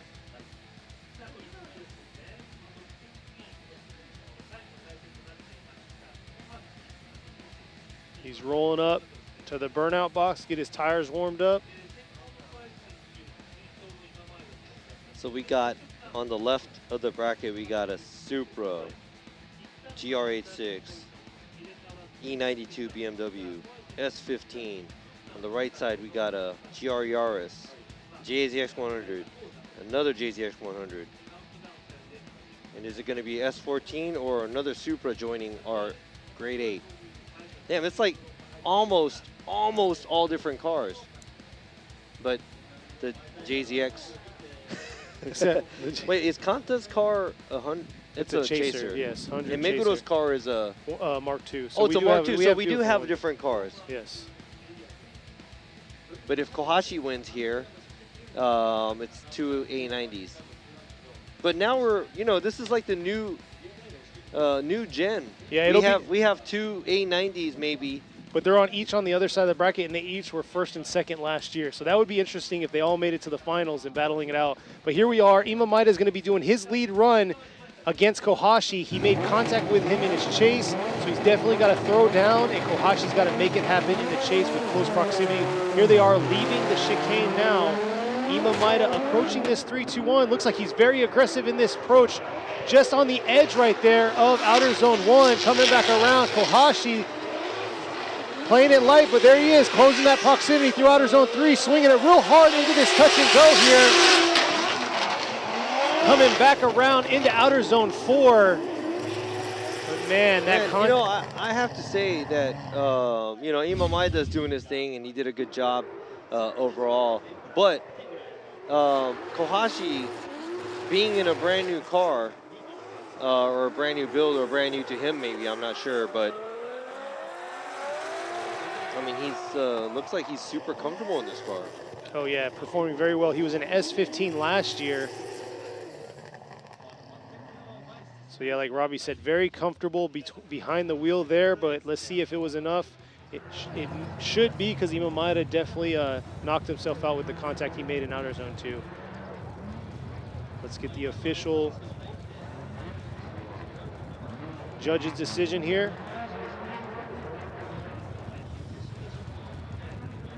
Here we are, Imamura going left, Adriana going left, and Nishida going left. So Masanori Kohashi is going to get the win and fill that last spot to the grade 8.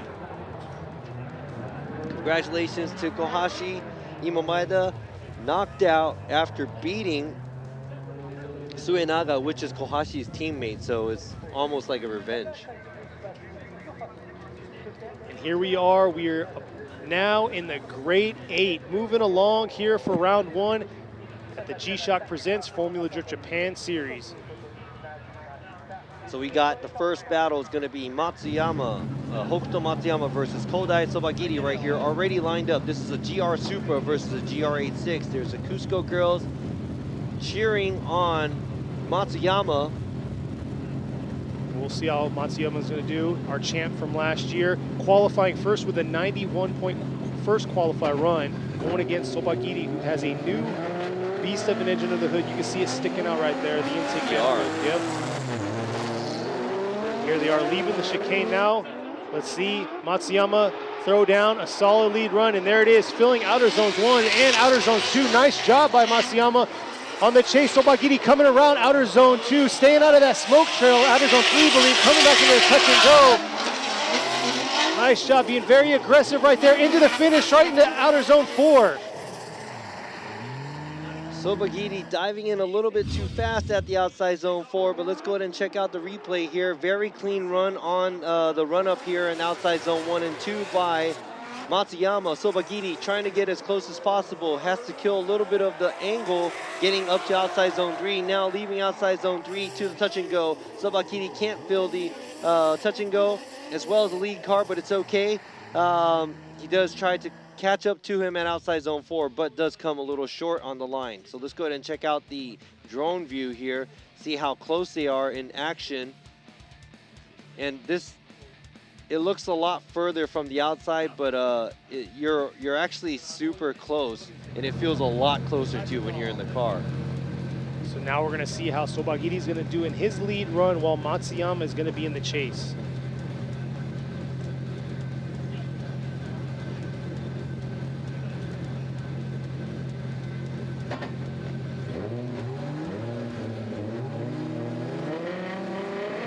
All right, so now Sobagiri's going to be leading. It's the VR-powered GR86 versus Matsuyama in the 2J-powered GR Supra. And here they are, Sobagiri deep into outer zone 1. Nice job filling that zone. Matsuyama right there, swinging it back around in this outer zone 3, keeping that close proximity. That's what I'm talking about, through that touch and go right there, bringing it back around in the outer zone 4. And you can hear Robbie clapping, because that right there is a nice tandem battle between the two. That was probably the best chase I saw all day today by Matsuyama here. He knows what he's doing, times it perfectly, matches the angle, stays on the same line, and right here, look at this. When they're leaving outside zone 3, this is perfect. This is exactly where you want to be as a chase car. Doesn't give him any space and stays close overall. Wow, that was a great lead and a great chase. This is what we want to see all day long. We'll see, though. There you go, Sobagiri fans right there. Checking out the replay, the lead-to-lead, chase-to-chase cross comparison between these two.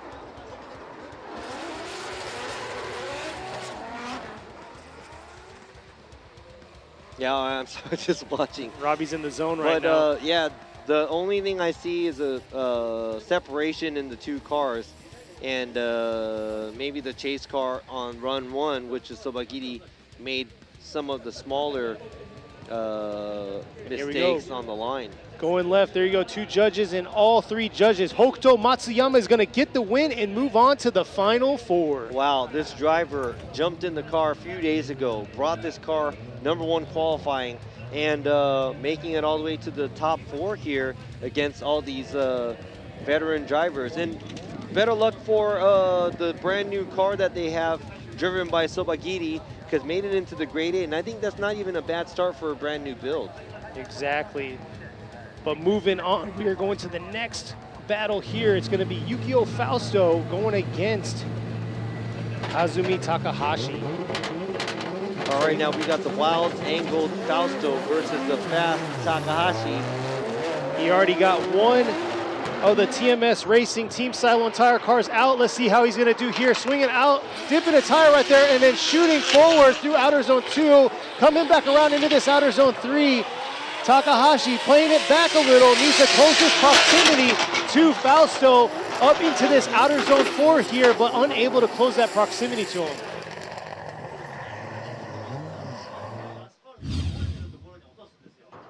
All right, so looking at the entry here, not enough of a slide out to the outside zone, missing outside zone 2 totally, missing outside zone 3 totally, and it looks like he's being a little too carried away on trying to leave the vehicle behind as a lead car, but that's not what we want to see. We want to see the cars going all the way to the outside zone. I don't even know. Look at how far he was. That would have been a 0 outside zone 2 in line and 0 at outside zone 3.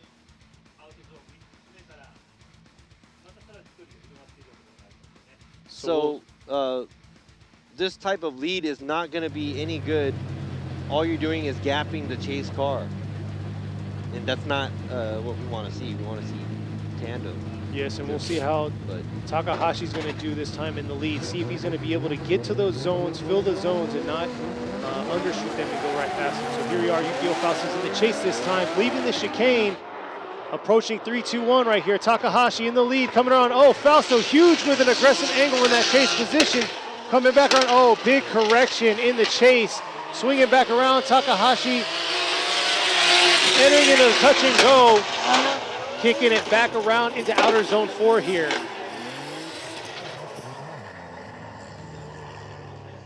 All right, so Takahashi, I'd say that this is probably one of the better runs I've seen as a lead. He makes angle, goes to the outside zone 2, and right there, major correction by Fausto after the outside zone 2 to 3 area, and now he gets left after the outside zone 3. So pretty much, we're gonna have to say both of the chase wasn't too good. One of the lead was better than the other, and that's probably going to be the winner. Yeah, not sure what was going on. Here you go. Imamura is going to go right for Takahashi. Adriana going right, and Nishida. So Kazumi Takahashi gets the win, and we'll be moving on to the final 4. And not sure, I don't know if Yukio Fausto, after that damage that he sustained, affected the rest of the runs after. I think a lot of, the drivers, as, you move up the ladder and you're going against fast drivers, and you're collecting data. Sometimes you do set up your car where it's maybe a little bit too much forward bite, maybe it'll script up a little bit too much, I'm not sure, but we weren't able to see the dynamic Fausto that we usually see, but Takahashi will be moving on, will be facing against Matsuyama at the semifinals. And next up at the line, ready to go, the young driver right here in the Cusco Racing GR Yaris, Hiroya Minoa, is going to be going against the young driver in the Linglong Tire Team Drift Team Orange, Kanta. So both of the cars are about the same weight. Both of the cars have about the same amount of horsepower. So this is going to be an even battle by these two young drivers. Yep, we'll see here. Kanta finishing 2nd overall last year, coming around. Minoa filling outer zone 2 there, and Kanta toying with him a little bit right there in the chase position, keeping that close proximity to him, getting right back on it through the touch and go. Wow. Diving in just a little bit right there by Kanta to that outer zone 4. But man, he was very aggressive throughout that track. Yeah, the pace was a lot slower as a lead car, but Kanta making sure that he keeps the pressure on the lead car, taking a smaller line there at the outside zone 2, shallower angle as well, but the proximity is always there. So this is very exciting to see right here. But Hiroya Minoa not even getting phased, just doing his own thing as a lead car, and he's filling all the zones the way he's supposed to. Just as we saw and talked about from the qualify. Man, Kanta really dove in there from the outer zone 3, riding his rear bumper all the way through. But yeah, if only he could have got deeper into that outer zone 4. Well, I think overall, overall the chase car was close, but the angle and the, oh, there you go. There was actually tire contact too, where I saw the car kind of hop after the outside zone 3 there, hitting the lead car. But yeah, I'd have to say the lead car now, they're going to have, or Kanta's going to now lay down a pretty solid lead run, because I would have to say that might even be a perfect line score for Minoa as a lead car if it was a qualifier run. So we'll see here. Kanta's in the lead this time. Minoa in the chase.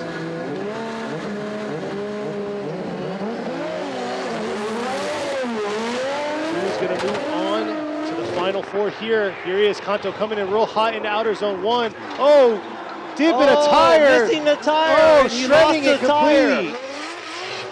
Oh, very unfortunate right there. Hitting that pothole right there from outer zone 1. It popped the tire off. It popped the tire off and popped it back in place on his right rear. And we were talking about that at the driver's meeting as well. You drop the tire and it's going to pop off. We talked about that at the driver's meeting, where we don't want to see the car coming off of the rumble strip, because you're going to dip a tire and boom. Tire pops off and pretty much it's the end of the story. When he came back, it looks like it popped back on, but yeah, that's the end of Kanta's runs there. Yeah, it was very unfortunate. It was too late there.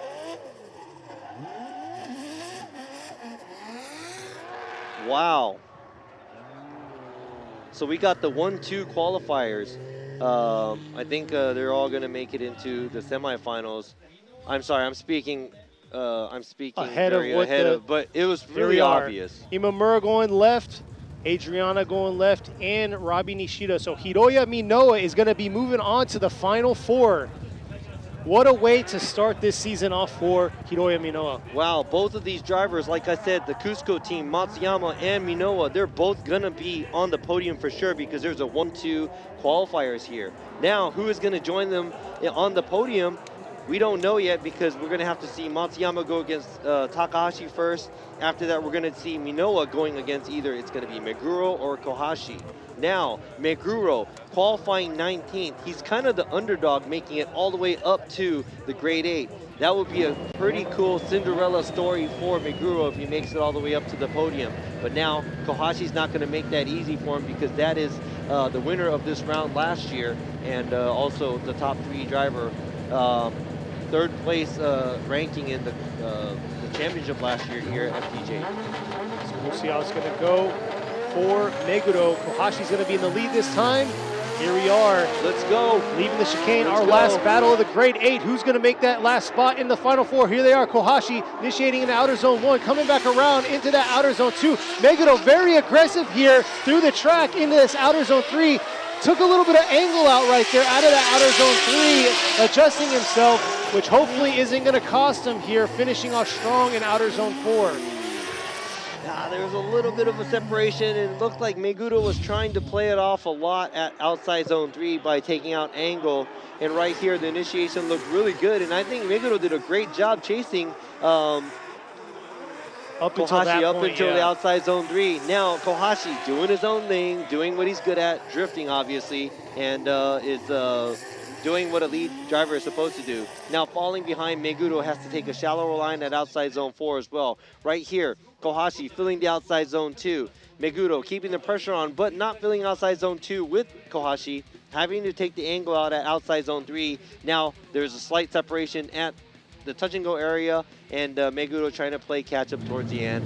And now Meguro's going to be leading, and how well would Kohashi give chase in this brand new build, or his new car for the 2023 season? Yeah, it's interesting. If you watch the overview, Meguro's smoke trail just kind of ended there, entering that outer zone 3, so which caused that little gap and that lack of rotation in his car. But here he is this time in the lead position. Meguro coming through the chicane into the 3-2-1. Kohashi gonna apply pressure all the way through right there, early on pressure. Meguro getting right back on it, switching back around. Kohashi adjusting himself just a little bit into this outer zone 3, bringing it back around through the touch and go here. Not bad, still applying the pressure all the way through. Kohashi coming into outer zone 4, taking a real shallower line in that chase position. All right, there's a difference in the lead run. I think Meguro kind of left didn't fill outside zone 2 the way he was supposed to, and he's kind of shallow at outside zone 3. I wish he rotated the car a little bit more, and that would have been able to give him a chance to be on throttle a little bit quicker. And you know, at the end, at the outside zone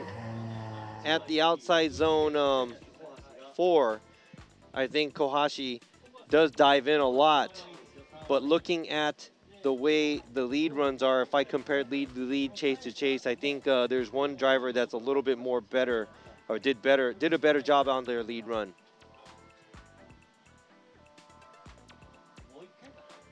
So we'll see here. This is the replay of Meguro's lead run.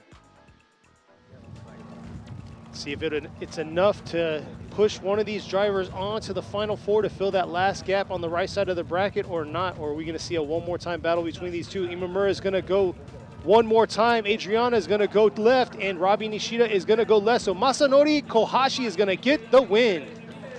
I think that was a very close call because Meguro did a great job in the lead and the chase, but I think at the same time,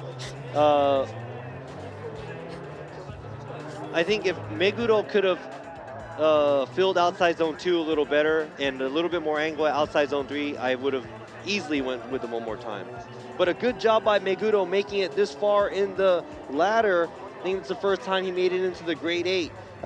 Almost made it into the final 4, but this time maybe not. Better luck for him next time. Kohashi is moving on to the final 4. And here we are. We're about to kick off this final 4 between these 4 drivers. We got 2 Cusco drivers in it. Yes, they are. And do you guys see us right here? We're waving. We're waving. What's up, y'all? This is the judging stand here. So like I was just saying, Matsuyama's going to be going against Takahashi while you have Minoa on the right side going against Kohashi. So we have 2 Cusco cars, but on the opposite side of the bracket. And it's crazy because Cusco got the 1, 2, 3 slot in qualify. Yes, they did. And we're going to see 2 Cusco cars. He lost his words. Oh, no, I'm sorry. I'm calculating it wrong because Matsuyama is going to make it into the podium for sure. Yes. Matsuyama is going to, regardless he wins or loses. Minoa, depending on who wins or loses, he has to beat Kohashi to solidify the podium, because if Matsuyama loses and Kohashi wins, then Kohashi's going to be going against Takahashi at the finals, and Minoa will be 4th, and Matsuyama will be 3rd. So there's a lot of moving parts there. Yes, there is. But yeah, if you want to see the brackets, the final brackets right there on the chat right there, you can click on it, it'll hook you up, and you'll see what's going on. So definitely click in. Yeah, and I think if Matsuyama moves on, Minoa is guaranteed a podium. So we'll see here. Looks like Matsuyama's already ready to go to get his tires warmed up, just waiting on his opponent, Takahashi. Now talking about cars, different cars. We have 2 A90s in the final 4. We got a GR Supra, and a GR Yaris. So we got 3 GR vehicles in the top 4.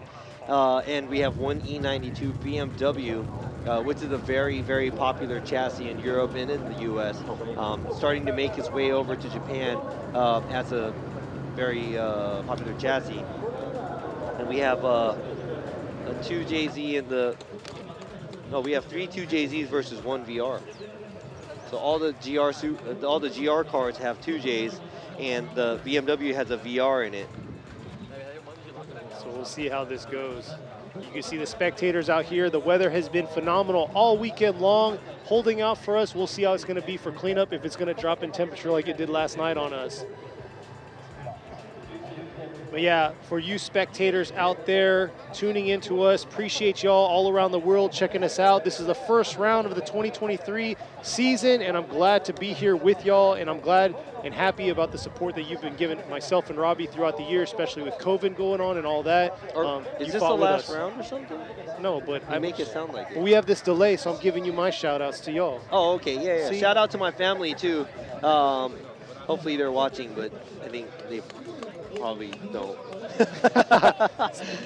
But yeah, I think they the are. FD USA family, see you guys in a couple weeks at FD Atlanta. And those of you who are going to be making it out there, I'll see you guys there. We just did the FD J2 and the J3 drivers. Hopefully they're watching this live stream as well to enjoy and to study for what they can do for the next round. And shout out to the homies from, what do you have to say? Shout out to who, Sean? And Yash, He said shout out to his bed. there you go. He's ready to go to sleep. Because he's been away from his house for a couple weeks total this past couple weeks, because I think he was visiting Japan before we had the Long Beach round personally, I think. So.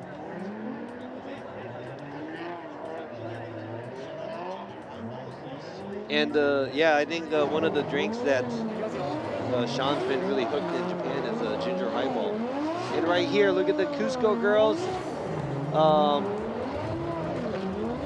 No visual. I'm sorry. No sound coming from them. But I know they are cheering on Hokuto Matsuyama. FD Atlanta is going to be in 3 weeks, I believe, right? It's the week before we'll have our round here at Ebisu Circuit. Shout out to sleep. That's right.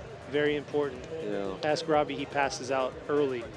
Yeah, I don't even know why last night I passed out. But yep, guys, shout out to the Cusco girls. A lot of heart marks there. All right, here we go. Let's go ahead and see who's going to make it into the finals. Is it going to be car number 774 driving the Cusco Racing 890 Supra, Hokuto Matsuyama, or number 36, Kazumi Takahashi. Takahashi's in the chase this time. Matsuyama in the lead right here. Hard flick there in the outer zone 1. Get right back on it. Oh, dipping 2 tires through that outer zone 2. Flicking it back around in the outer zone 3 here. And Takahashi being real subtle in that chase position. Let's see if he's going to get lost in the smoke trail, or is he going to be able to hold on here through outer zone 4 and just barely holding on. Could have been a little bit deeper in that zone though. Okay, so 2 mistakes that I saw on the lead run. The tire dipping from Hokuto Matsuyama, a lot of angle, boom. There you go, tire dip right there. Takahashi cannot keep a tight proximity there.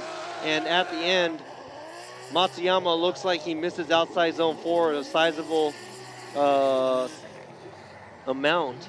Let's go ahead and check this out from the top. Fills outside zone 1, fills outside zone 2. A little bit too much. Takahashi stays on the same line, but no proximity there, even after leaving outside zone 3. There you go, Matsuyama making his way through the touch and go and not going as wide as he should be at outside zone 4. So let's go ahead and see. Man, that Supra moves. It really does. But we're going to see how it's going to move in the chase position going against Takahashi.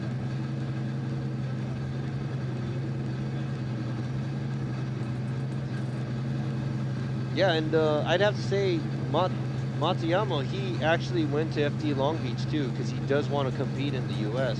He was there in Long Beach. He went to see how the cars are built. He went to see how the teams were operating, and you know, his competition. He wanted to see what he was up to. He said he would love to be. So let's see if he's going to make his way over there. But before that, he's going to have to try to beat this other driver, Takahashi. Takahashi filling that zone. Look at that, Matsuyama trying to keep that close proximity all the way through, bringing it back around, coming a little wide into this touch and go here. Dialing in a little bit more into that finish right there.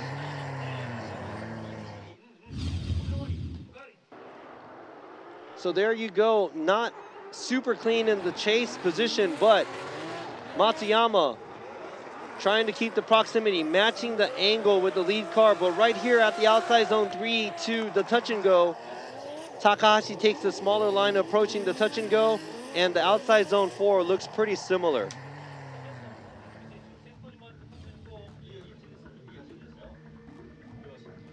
Right there, when you look at it, now looking at how close these cars are, it looks very similar. I'm not sure if they're going to do a side-by-side, but I think all the votes are in. So we'll see here. Oh, go ahead. There's side-by-side right here. There you go. So we have one car dropping a tire, the other one closer, matching the angle, more proximity. So many things to look at together right here.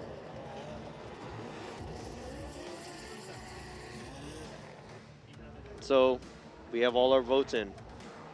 We'll see, is this gonna be a one more time battle between these two drivers, or have the judges come up with a decision on who's gonna move on to the finals?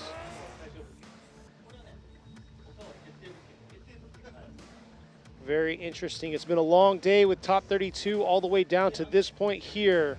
Who is gonna be running into the finals? Imamura is gonna go one more time. Adriana is gonna go to the right, and Robbie Nishida is gonna go left. Oh, looks like we are gonna see, it's a split here. We're gonna see a one more time battle between these drivers. All right, so I think one went with the mistakes that Matsuyama did in the lead run. One went with the proximity and the match that the chase run did for the lead run. There was how can I say it, there was a slight, how can I say it, different way seeing the two runs, and one of the judges said, hey, this was really close. So a lot of people say, are you guys watching the same thing? Yes, we are, because it's that close. That's why, if I was a driver, that's like the best one more time you'd be called, because one guy says one more time, both the other guys say this guy's a little bit more better, and the other guy's a little bit more better, and so one more time. So regardless, we're going to be able to see that because it was two great runs that we saw. But till then, we're moving to the right side of the bracket. We have Hiroya Minoa in the Cusco Racing GR Yaris going against Masanori Kohashi in the Linglong Tire Team Orange car. Here they are coming through.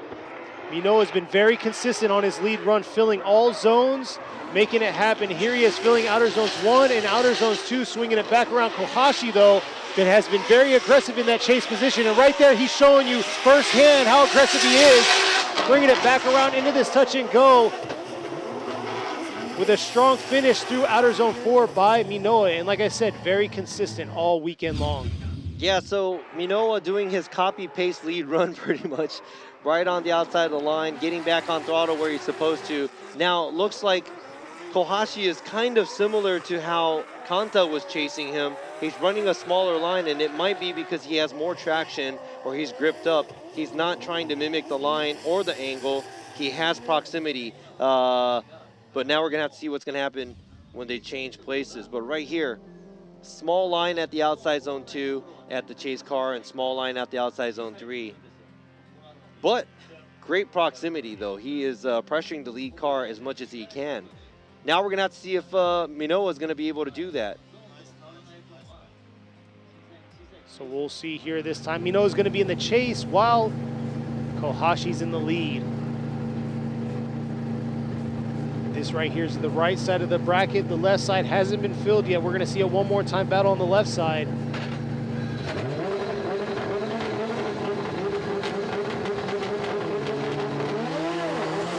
they are coming through the chicane. Kohashi in the lead, Minoa in the chase. Kohashi right there on the outside of that outer zone 1, coming around outer zone 2 right there. Minoa trying to keep that close proximity, dialing it in right here into outer zone 3. Oh, and Kohashi running away from him here into this touch and go into outer zone 4.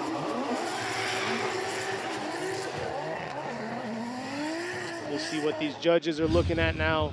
All right, now the drone is going to be really important on this one because there's a couple of things we want to see. Now, is Kohashi as deep as the lead run?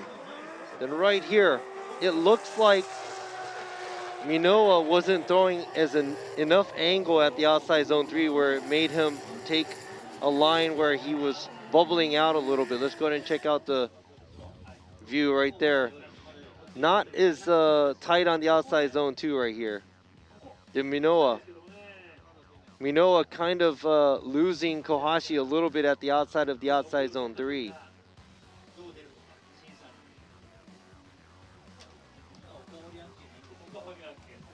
Here we go.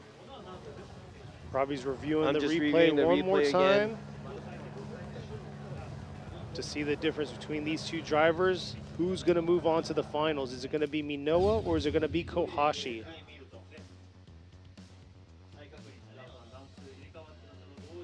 Here's that side-by-side view between these two drivers. I have one thing to say in the difference of these two drivers and why I made that call. We'll see here shortly.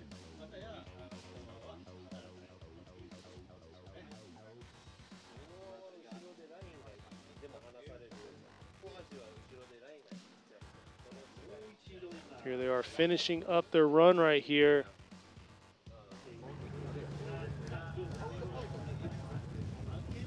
Here we are. One more time. Adriana going with a one more time. So we're going to see a one more time battle on the right side of the bracket, just like the left side. Oh, one more time, one more time? One more time, one more time, one more time.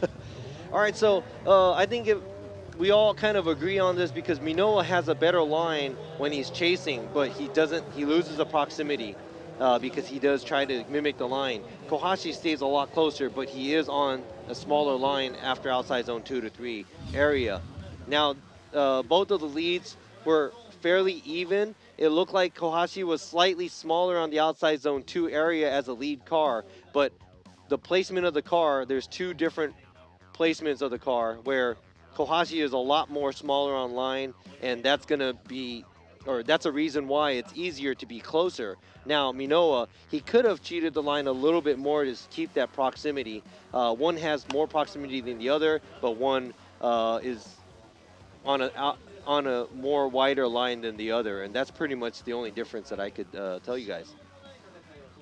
So we'll have to see them battle it out one more time, but till then, once these other two get their car squared away, we're going to see a one more time battle back on the left side of the bracket. So yeah, definitely very interesting here for the first round of Formula Drift Japan.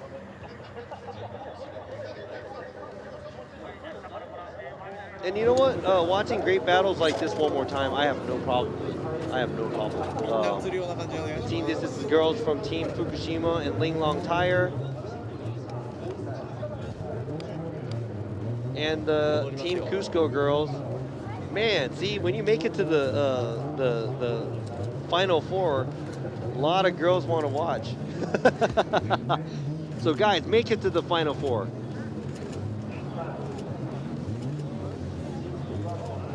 We'll see here. There's Tom Saiba talking to the crowd out here. Oh. And then you got us. Watching live stream through the phone. Exactly. That's right. High tech right here. Just with a 15-second delay. Yeah. So yeah, sorry. We're talking about something that we were seeing 15 seconds ago. Or so, yeah. That's why there's a delay on our responses to you. But here's us, the drone, checking us out. Look at me. I'm Sean Adriano. Right here. Right here. Sean does kind of look like Bruno Mars with his sunglasses on, so. All you ladies out there. All right, so we have a car cars in the burnout box now. We're going back to the one more time battle of the first semifinals that we had. It's going to be Matsuyama versus Takahashi. That was a close call. That could go either way. That could go either way on the call, where one judge went for Takahashi, one judge went for Matsuyama, and one judge went for one more time.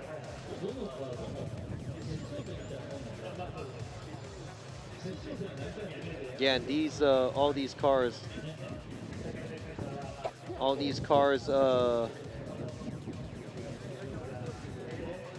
Yeah, sorry, I got busy looking at the girls and I just turned off my judging eyes. But let me go ahead and turn it back on because we got to get serious here. This is the semifinals. We have Matsuyama leading, Takahashi giving chase. Both cars like bullets. They're gonna zip right through the Suzuka twin track. So don't miss any of this action.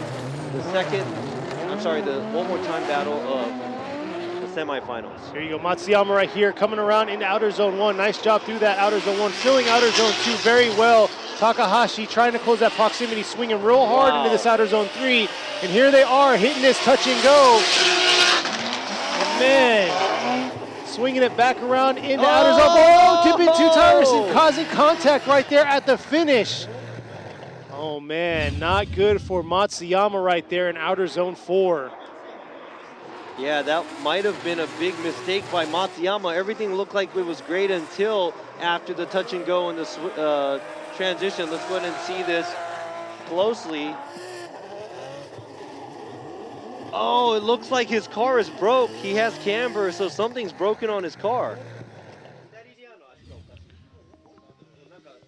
He's broke right after the start right now. Here you go. Let's see the replay right here. Coming around to the touch and go.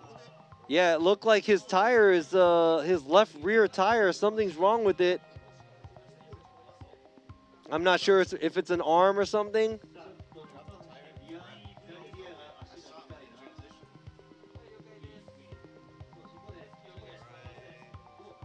Oh.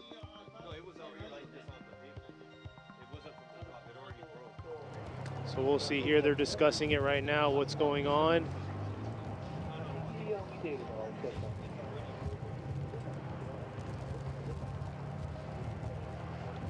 Robbie's eagle eyes over here, caught that right before he hit outer zone 4.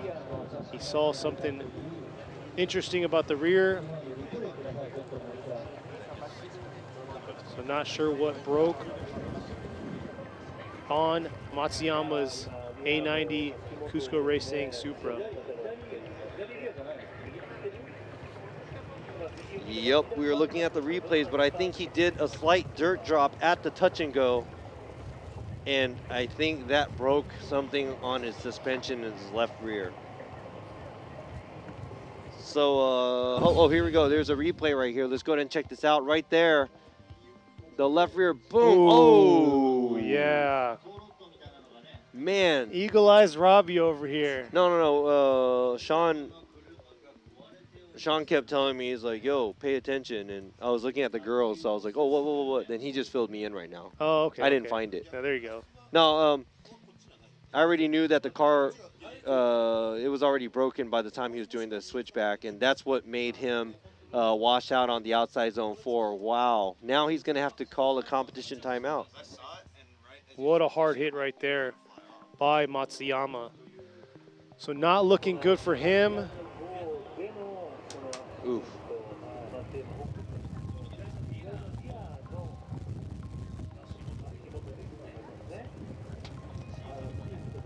So we'll see, getting him towed back.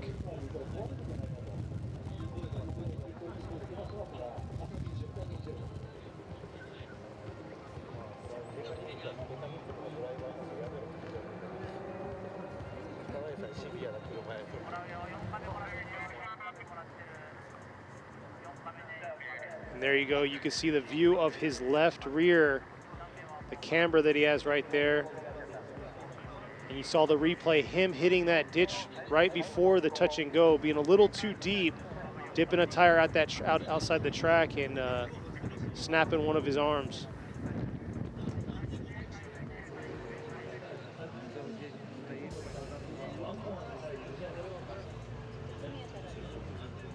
So we'll see here.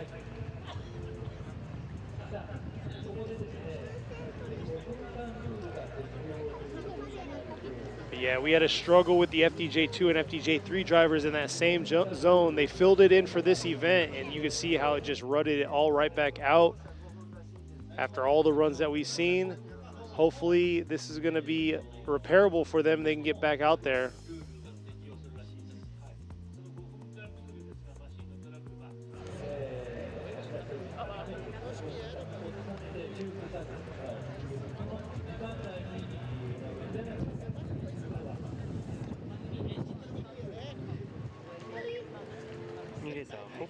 All right, so Takahashi has mechanical issues and something with his motor, and he's calling a competition timeout.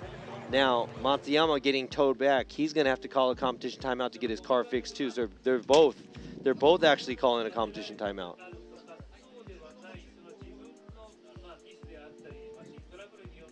Wow.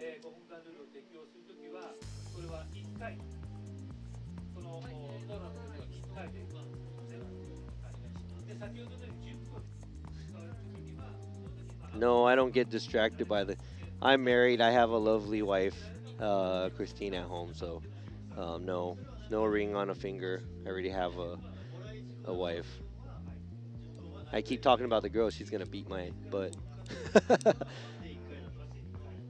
Yeah, FDJ3 is something that MSC was replaced by, kind of giving the bigger a bigger platform from FDJ3, because we do a live stream as well for the top 16 that they have. So trying to give some of these drivers more, airtime, so they can, So yeah, FDJ3 is like a Pro-Am, and then you roll into FDJ2, which is like Pro Spec in the States, and then here we are on the pro level here. Hopefully they're gonna get their car fixed.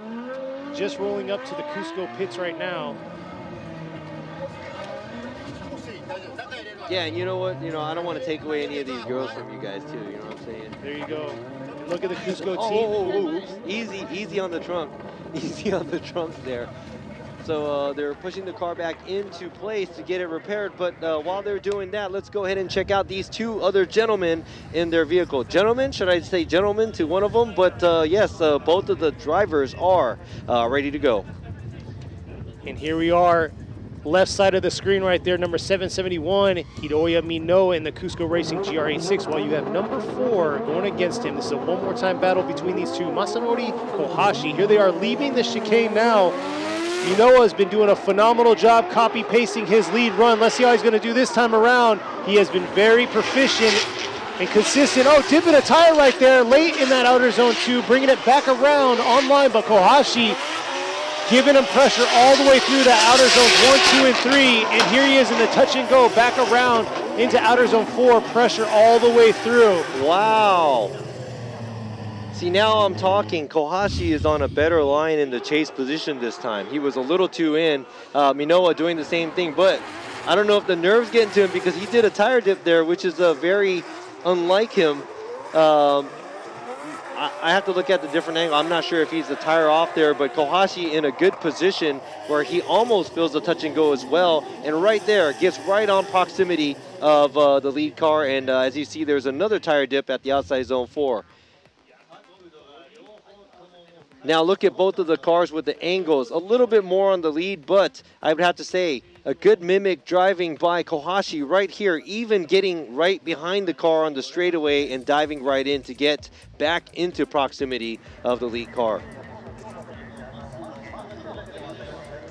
We'll see this time around. Kohashi's going to be in the lead while Minoa is going to be in the chase. Minoa has to definitely give him the pressure like Kohashi did to him in order to make this really competitive and hard for these judges.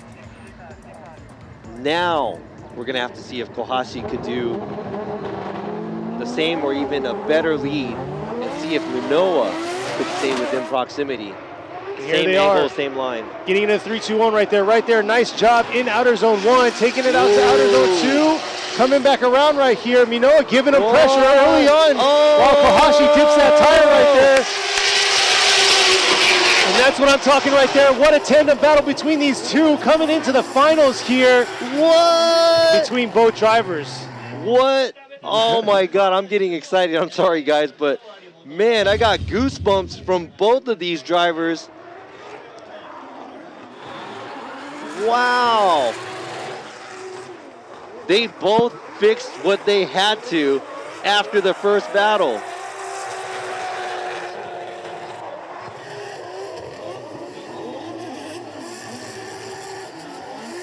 Man. Oh man, I'm gonna have to see a side-by-side on that one. Look at that. Matching the angle and the line and the proximity by both drivers when they're leading and chasing.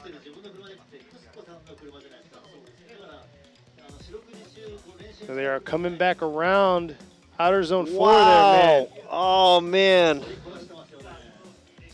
That's right, good luck judges on this one.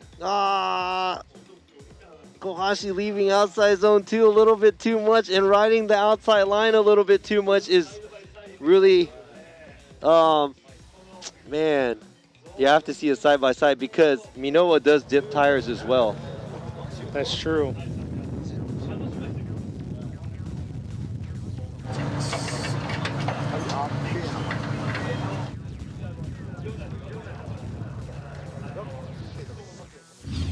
So we'll see Oh here. my God, now we're getting microscopic on how many tires off. There they are right here. As a lead. Right here, 1 tire there. And from here, a lot. That's 2 off at outside zone 3 by Kohashi. And the outside zone. All right, Imamura, he's going to go over left to Minoa. Adriano going left, and Nishida. So Hiroya Minoa is going to be moving on to the finals and gets the win. Oh my God, that was, we were just counting tires and small mistakes and being microscopic, but we had to give it to the better lead run. Kohashi coming a little short at outside zone 2 and dipping a little bit too many tires at the outside zone 3 is something that we looked into, where there were 1 tire off by Minoa at the outside zone 1, and so we'll see here. They're going to talk to each other right here so he can get an explanation, Sean's view of what he saw for y'all out there that are viewing in with us, staying with us. And right there you can see Matsuyama's team, Team Cusco Racing, getting their car squared away, fixed up, getting that arm replaced, trying to meet that 5-minute timeline. yeah, so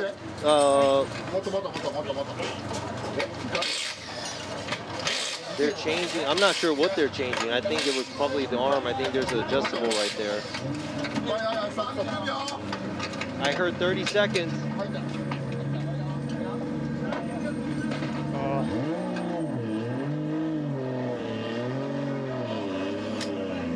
And how would this be if they get this car back at the line, ready to go, and he takes it, and then it's a Cusco battle all the way through? But we'll see, because Takahashi has been very tough all day long. 8, 7, 6, 5, 4, 3, 2, 1. Oh my God.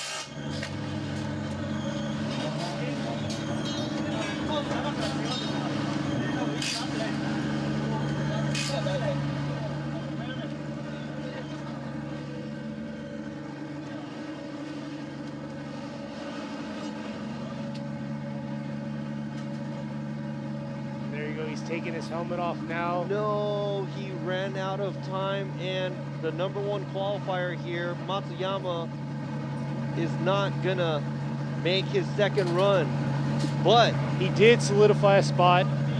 He is on the podium because he's the #1 qualifier here at the semifinals, but now we have to see if Takahashi's gonna make it to the line. Yes, just like Robbie has said, Takahashi also took his 5-minute competition timeout. He's in the burnout box, so it looks like he is going to make it to the line. But we'll see how he's going to do after his bye run here against Hiroya Minoa. Wow, so this really made this determined who's going to be on the podium, because Kohashi qualifying 6th, Takahashi qualifying 13th. If Matsuyama beat Takahashi, Kohashi would have been 3rd. But Matsuyama knocked out here because of mechanical difficulties on his vehicle, and Takahashi is going to just have to make his bye run, and he will be moving on to the finals. So here he is rolling up to the line. Kazumi Takahashi gonna do his bye run.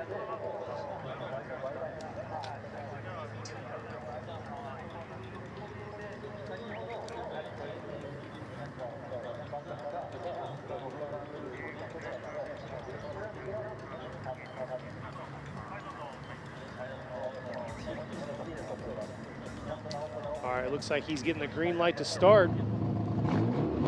Kazumi Takahashi in his TMS Racing Team Silo Tire E92 BMW.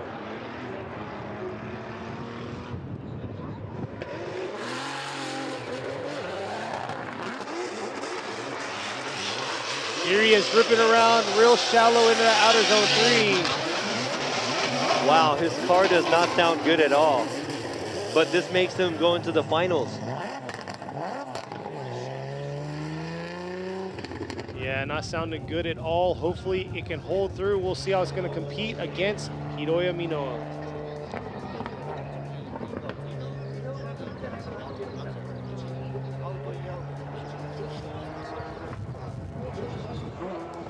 That right there was Kazumi Takahashi on his bye run.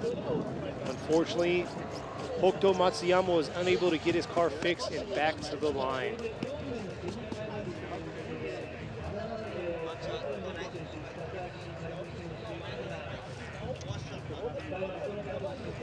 I broke my iPad, or the pad.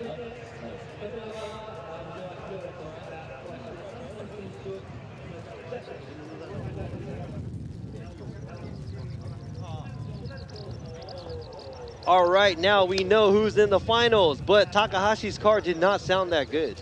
Sound like it's hurt because I think they called the competition timeout because something is wrong with his motor, but he did have to make the run to show that the car is capable of moving on, so he is moving on to the finals.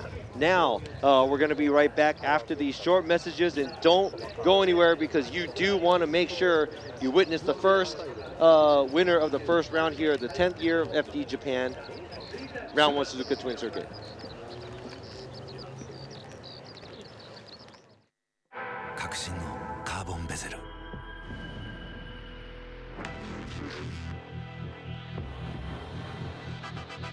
Bluetooth 搭載 G-SHOCK カシオ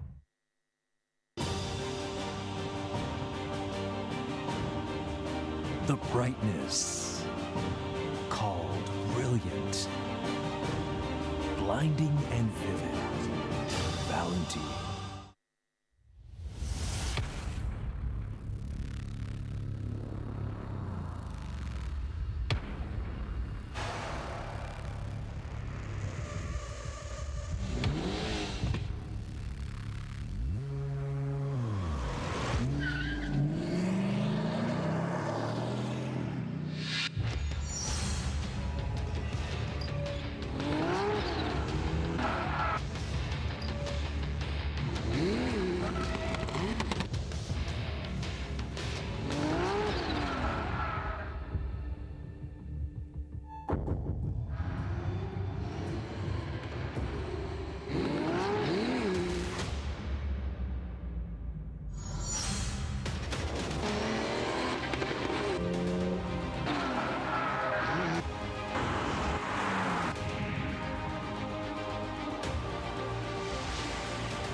「究極の静かさと安全性」「オンロード」「オフロード」世界中で活躍するケンダ、その信頼を支える静音性、安定性と対摩耗性、世界が認めた技術と信頼を街乗りで高品質と納得の価格、タイヤのポテンシャルをあなたに。ケンダ。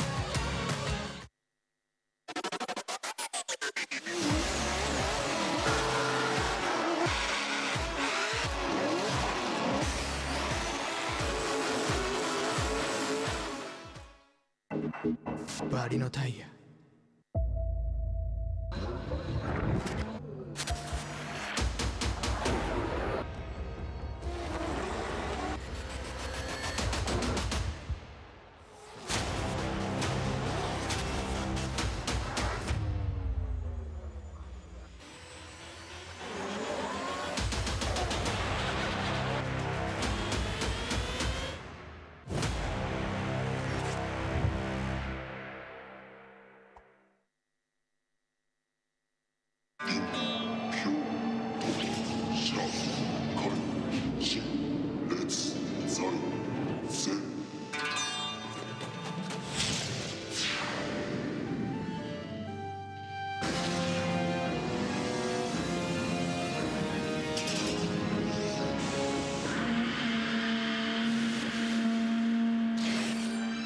ultimate lubricant.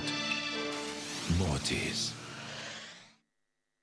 What's up, guys? It's Frederick Gaspo, and I use RSR suspension on all my drift cars. I love RSR. Iyo RSR Ichiban.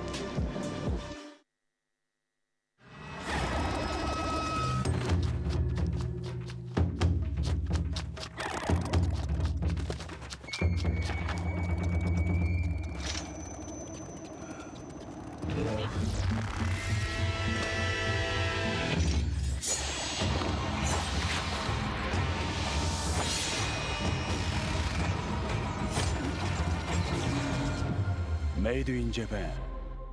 Breed. 7 at a brand new bending inlet all the way through, just throws up the early transition.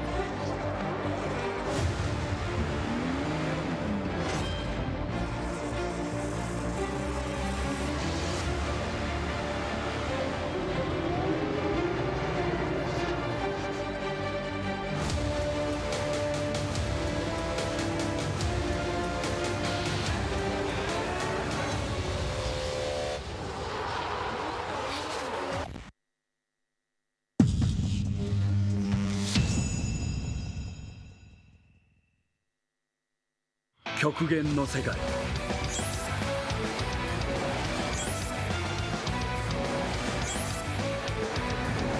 そこでこそ磨かれる本物がある。クスコ。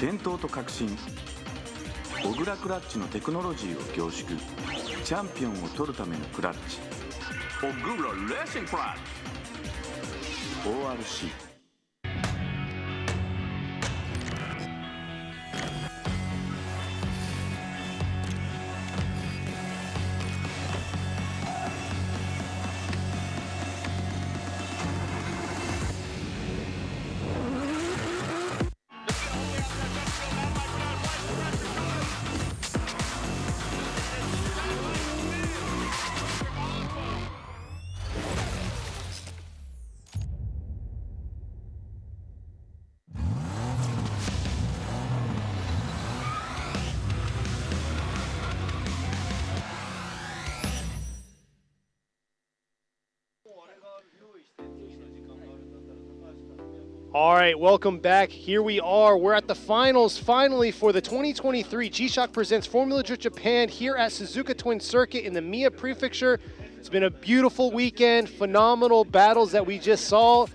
And before we even get to this next battle, you know, this is going to be an insane battle. 13-year-old Hiroyo Minoa, he's going to go against Kazumi Takahashi, been killing it in his E92 BMW, the Eurofighter, but it doesn't sound too good for him because his engine sounded a little rough there on his by run. And we have Minoa ready to go, right?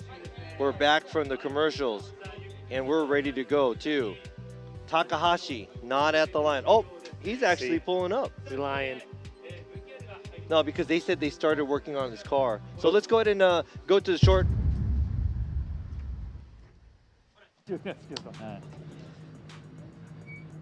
The battle.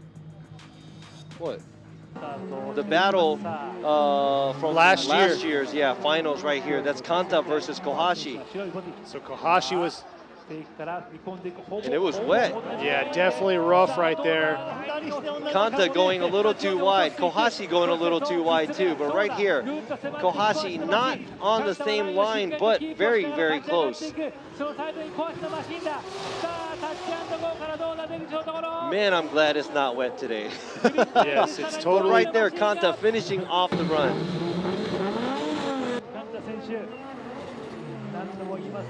And here we go, they change places now. Kohashi leading, Kanta giving chase. And what's going to happen here? Kohashi. And boom.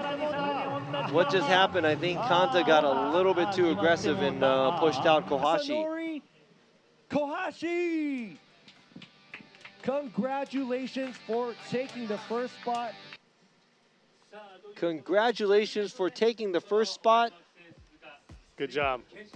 But that was the finals here. It was wet, as you can see. Very different from now. It's dry, nice weather, and the last battle of the whole top 32, top 16 that we have. Yeah, and unfortunately, Minowa did knock out Kohashi there, so here he is in the finals. I got scared because some of the guys were saying, hey, Takahashi's starting to work on his car, and we're about to go to this next battle, and Takahashi does not have a competition timeout. Exactly, but he was able to make it to the line. Here they are. Minowa's going to be in the lead. Takahashi in the chase. Our last battle of the day. Here they are for round one.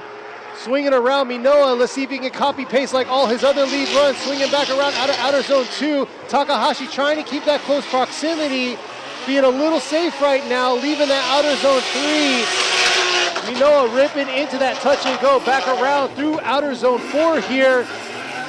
And wow. Oh man. I mean, I'm not even going to mention how Minowa's lead run is. It's just the same. And it looks like he's just pushing replay, replay, replay. And here is a replay right here because he's just doing the same thing over and over and over again. He's almost like a robot. It kind of reminds me of somebody in the States that's competing this year because there's another driver that's like that, which is his, he really looks up to this driver in the States. I think it's James Dean. Yes. But he's almost like a robot. He does the same thing over and over and over again. And here you go. I don't know. I think Takahashi is down on power or something because he was very small on the line at the outside zone 2. Not much proximity. Trying to get a little closer. And towards the end, he finally does get closer, but he is also on a smaller line at the outside zone 4. Now we're going to have to see how Minowa is going to give chase and see if Takahashi's car can make it around the track. Exactly, and here they are back at the line. This could be our last flop here. Kazumi Takahashi in the lead this time. Hiroya Minowa in the chase. Coming around outer zone 1, 3, 2, 1. Here they are. Oh, looks like Takahashi taking a shallower line there in outer zone 2. But look at Minowa right there on him, swinging back around. That's what I'm talking about, the aggression we're looking for. Finishing us off right here in the first round of Formula Just Japan. Into that outer zone 4, attacking the whole way, all the way through for Minowa. Takahashi's car is hurt, and it doesn't look like how he's been driving, but I would have to say Minowa taking that risk to get that close at outside zone 3, the attack. Same line, same angle, beautiful job right there at the chase position. Man, and Takahashi just couldn't make the car go all the way out to the outside zones. Let's go ahead and see this. Shallow on the line at the outside zone 2. Shallow, not so shallow on outside zone 3, but not as much angle as how he's used to have.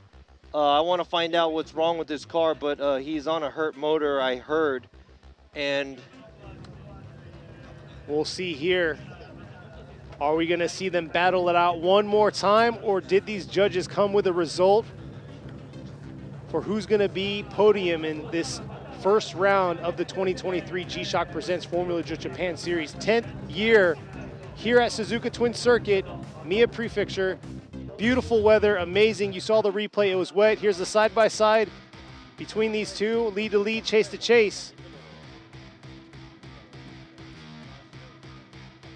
Here they are bringing it from outer zone 3 into this touch and go. Back around through outer zone 4. And let's talk, we got the side-by-side view here. The lead cars, the proximity difference, and the lead car being on the outside zone.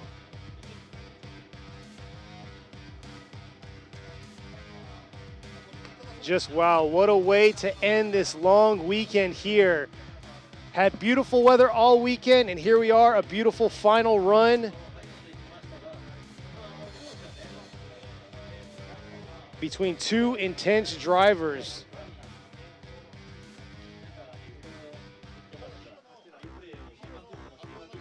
They're checking out the last bit right here, making sure they're making the right calls. Not sure if it's going to be a one more time or they solidified a winner here.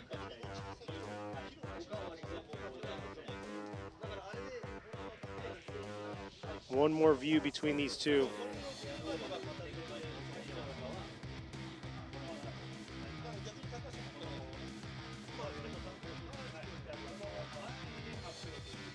I see the chat out there.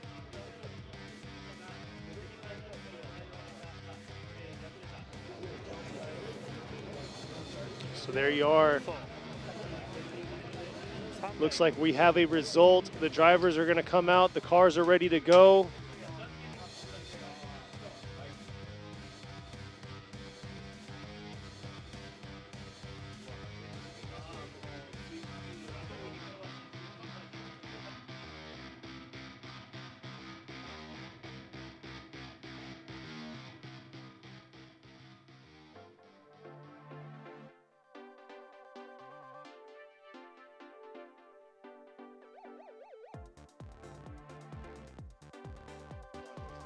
Sorry for that pause. We're just at awe at the amazing run that we just saw between these two drivers. We have a winner here. Insane weekend. What a way to start this 2023 season.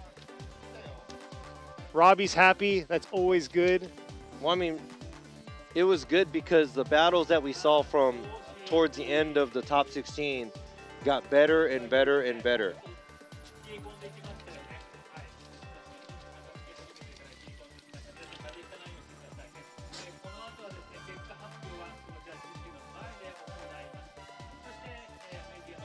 So,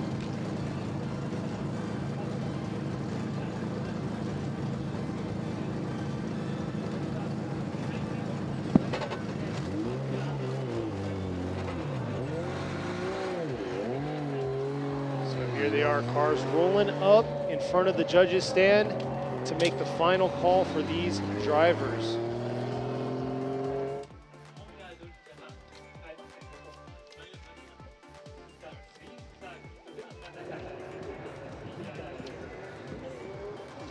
yeah, the three drivers coming to in front of the judging stand.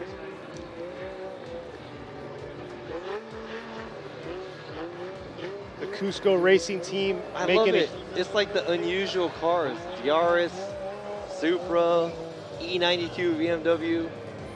And you know, don't get me wrong, there's a lot of JZX fans and S15 fans, but then that's kind of what Japan has been for a long time, and it looks like the new gen is here. Exactly. But man, I gotta say, the Cusco Racing team right there, what a statement they're putting out early on, having two of their members on the podium, Yeah, starting the season out. Looks like Takahashi. Some frustration. Very frustrated at the end right here.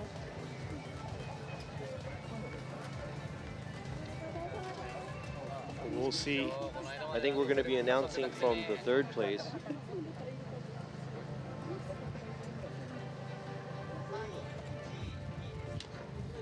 All right, so we're going to be calling out the third place podium winner here at Suzuka Twin Circuit, and going to the winner. Then it's obvious who the second place is. All right. Exactly. Looks like the drivers are ready to go. I'm ready to make this call.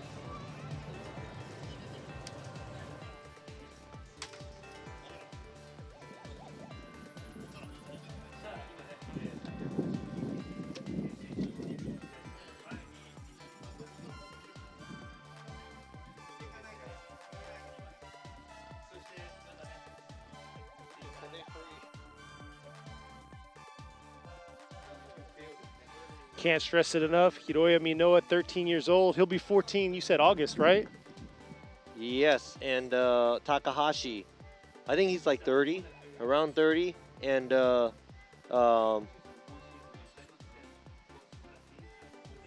Matsuyama also, he's like 30.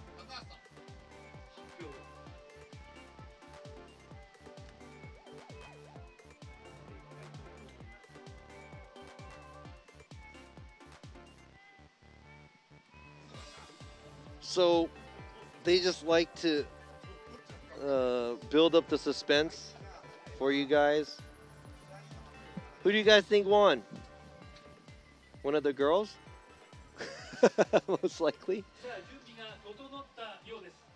All right, so we're going to announce the third place winner for the first round of the 2023 G-Shock Presents Formula Drift Japan here at Suzuka Twin Circuit, the 10th anniversary of Formula Drift Japan. It's going to be in the Cusco Racing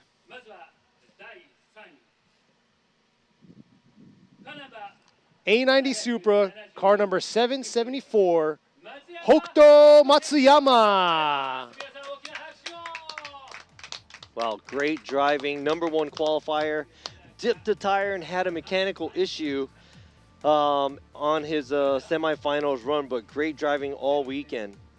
Now, this is the first round of Formula Drift Japan 2023 season, the 10th year anniversary. The winner here at Suzuka Twin, car number 771, driving the Cusco Racing GR Yaris, Hiroya Minoa gets the win and is the first winner of the 2023 season. You see Team Cusco and Yokohama and his father, Shinji Minoa, all in tears. And after a mechanical issue right there, there you go, there's Shinji, his proud father. And getting the second place is Kazumi Takahashi, driving the TMS Racing Team Silent Tire BMW. And let's go ahead and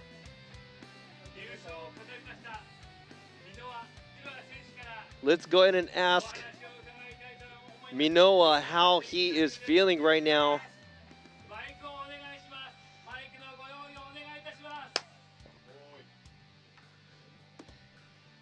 Let's ask, see how Minoa feels about this win. Congratulations to Minoa, Hiroya Minoa. The season opener. You won, and this is the first time you won. How do you feel now?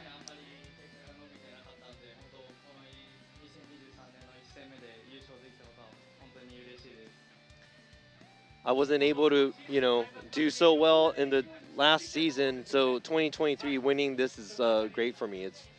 I'm happy. So looking back at the path you came this weekend, how was it?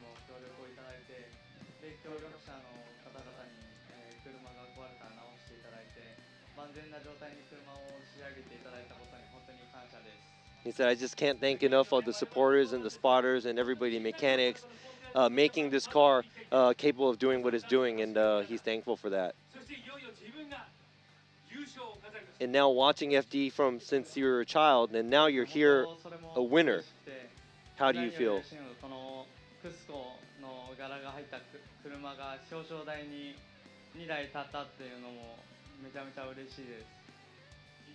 And I'm happy, but I'm also happy that two of the Cusco livery cars are on the podium together. That's what makes me happier. Here you see the tears in Shinji Minoa, his father, an ex-Formula Drift Japan runner-up in the series. And Minoa, he said it, he's going for the championship. This is going to be exciting. That was Hiroya Minoa, the winner here at the Suzuka round.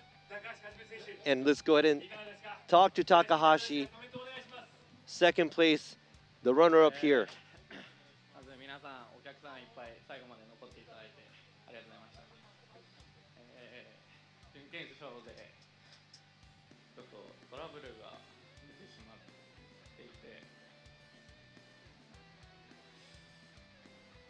Talking about the semifinals, he had car issues, and he said, thanks to all the fans that were here till the end.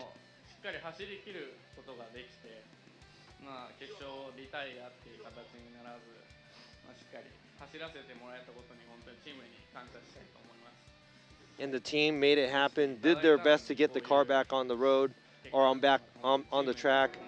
He was able to, drive the car through the track, but he's sad and upset about not being able to get a fair share on his battle.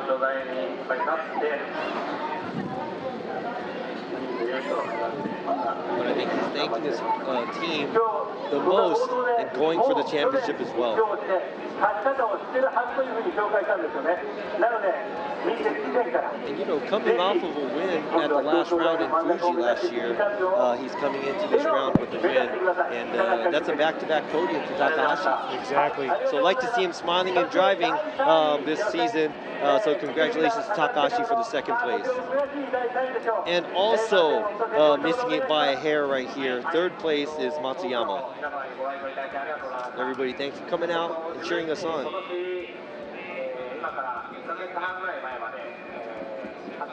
I didn't even know I had a team or ride about a month and a half ago. And the Cusco team welcomed me into their team. And I'm really thankful for that too. And this is I was able to drive this car for the first time about within a week ago. And I know that the season was coming up and all the team members and everybody was getting busy, and I'm thankful for them taking the time to helping me getting into this car. I'm not too used to the car yet, but I want to drive it like it's my, I would like to take in the car as if it's part of me to be able to drive it the way I want to drive it. So please cheer me on for the rest of the season. Thank you very much. And I heard that he barely made it into the deadline of entering FD Japan, and that's when he found the ride and was welcomed into the Cusco team. That's crazy, and he just missed it. His car breaking, but congratulations to him, being podium right there. Wow, that was a pretty crazy round one here at Suzuka Twin. It was very awesome to see. We got the 13-year-old, the drift sensation, I would say, junior high student, still goes to school. What would you do when you're 13? He is on the podium now, one of the rounds, the first season opener of the 10th year of the year 20. What a way to open up this 10th year. 13-year-old, probably the youngest driver podium at this level. Here he is. Cusco team, phenomenal job by them, having two of their cars podium.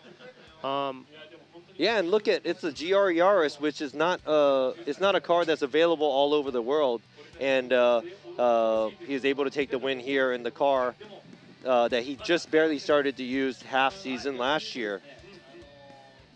And Takahashi, back-to-back podiums, you know, coming off of the win at Fuji, and not being able to perform as much as he was able to with the engine, the motor issues that he had. I don't know what the issue was, but the car didn't really sound healthy either at his semifinal by run that he had to make. Yeah, so look at this. I really love it. Like I said, the lineup of the drivers here, you know, different kinds of cars, different age groups. There you go. There's his mom. And there you go. That's Saito from Yokohama Tires. They all support him like they're his little brother or even their child, because he's only 13 years old. And he does come from a drift family for the Minowas. A very proud moment probably for the parents. And you know what? Also, it's kind of a proud moment for me to see, because I have competed in the USA Series, and now I'm a judge here. And of course, I'm not gonna, you know, make it easy for anybody just because I know them. But I have to bring up, you know, I did go and see Hiroya when he was first born. So seeing a young child and a young man growing into a professional drifter and following his parents' footsteps, this is a great moment in drifting history, because we're seeing the second-gen drifters. I know the second-gen drifter that we saw maybe might be Reese Millen, but he was a lot older. But looking at Hiroya Minowa, the 13-year-old, being on the podium for the first round here in FD Japan is very touching. And here you are. Like you said, we're kicking off the 10th year in a very good way with a lot of positive vibes here. And hopefully we get to see Minowa get to compete in the Pro Spec in the USA this year. You know, and those of you that are interested in seeing him, shout out to him. Exactly. I'm excited to see him compete at that level too, but man, what a statement he's making right now early on in this season. And the team, everybody smiles for miles.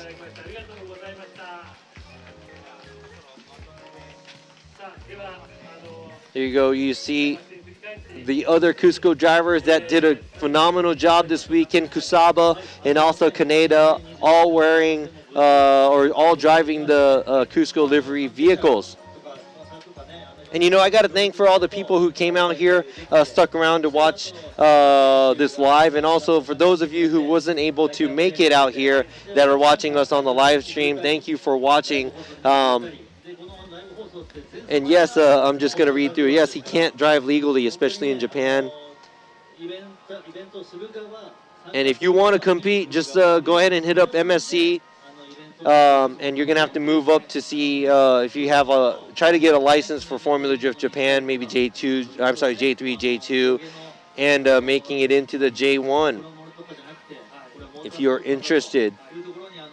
Robbie's tuning into y'all. Thank y'all. Those of you that stayed up late, it's pretty late, especially in the United States right now, with 3:20 right now in the East Coast.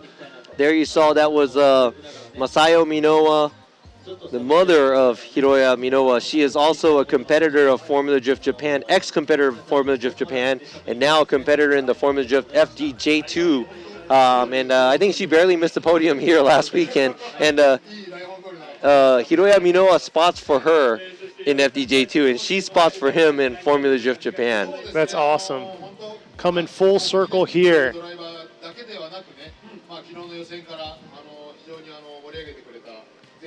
Yeah, and cheers. It says, you know, cheers from the USA. Thanks, guys. Where are you guys watching from? Thank you for sticking around, whatever time it is for you guys.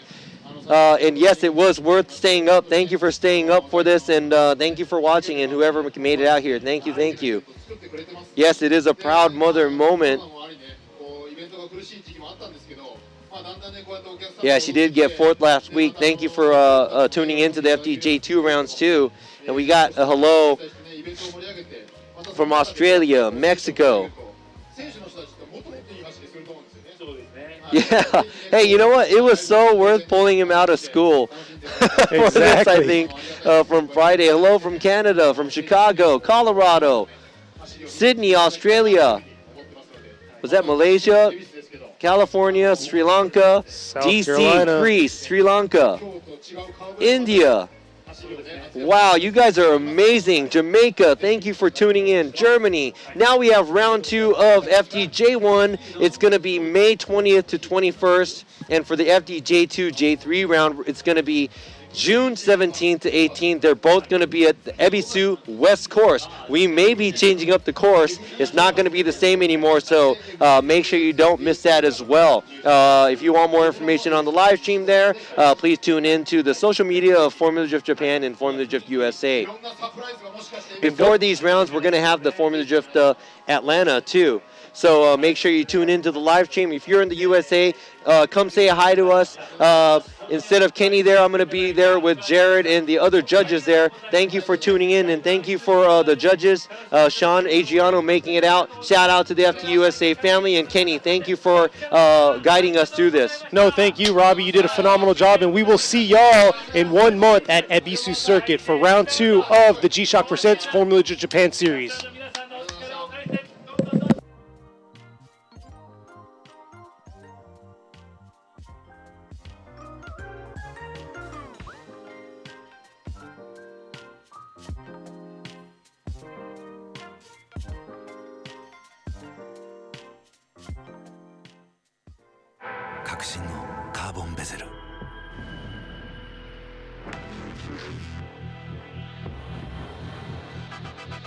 Bluetooth 搭載 G-Shock カシオ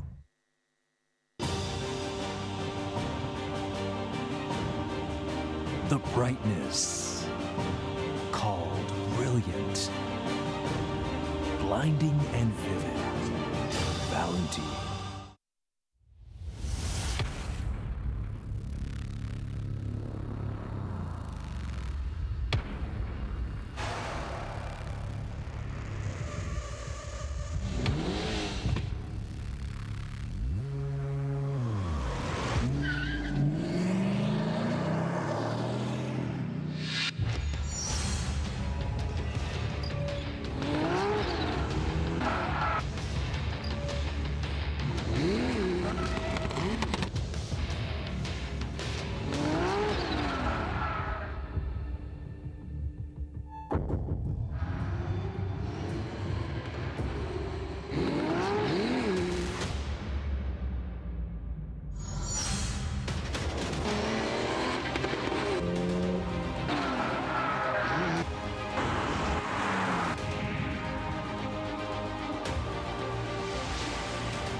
究極の静かさと安全性。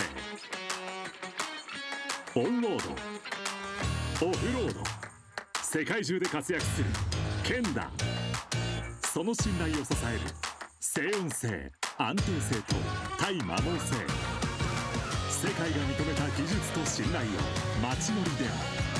高品質と納得の価格、タイヤのポテンシャルをあなたに。ケンダ。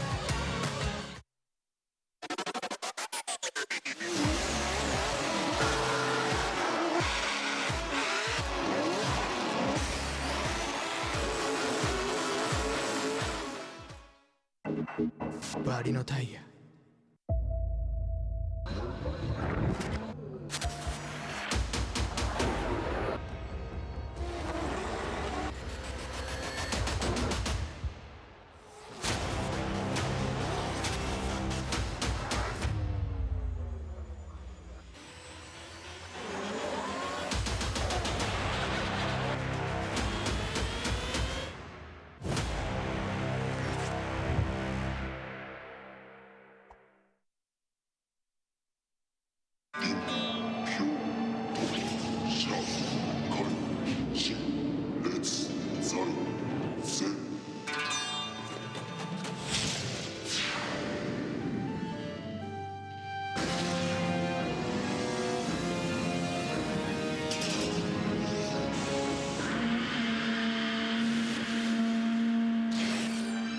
Ultimate lubricant.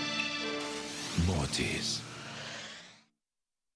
What's up, guys? It's Frederick Ospo, and I use RSR suspension on all my drift cars. I love RSR. Iyo RSR Ichiban.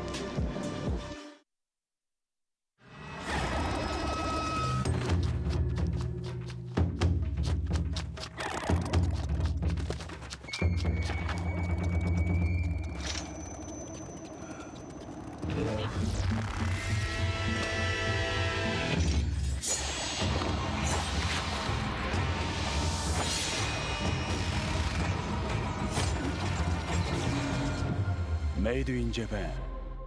Breed. 7 at a brand new bending unit all the way through, just throws a early transition.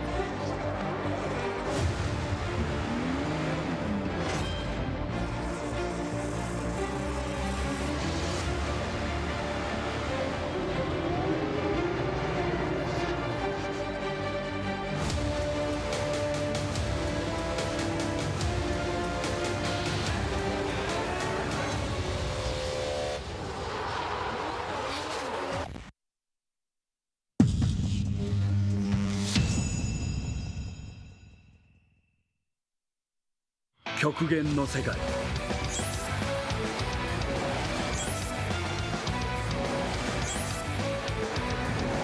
そこでこそ磨かれる本物がある。クスコ。伝統と革新、小倉クラッチのテクノロジーを凝縮。チャンピオンを取るためのクラッチ、小倉レーシングクラッチ ORC。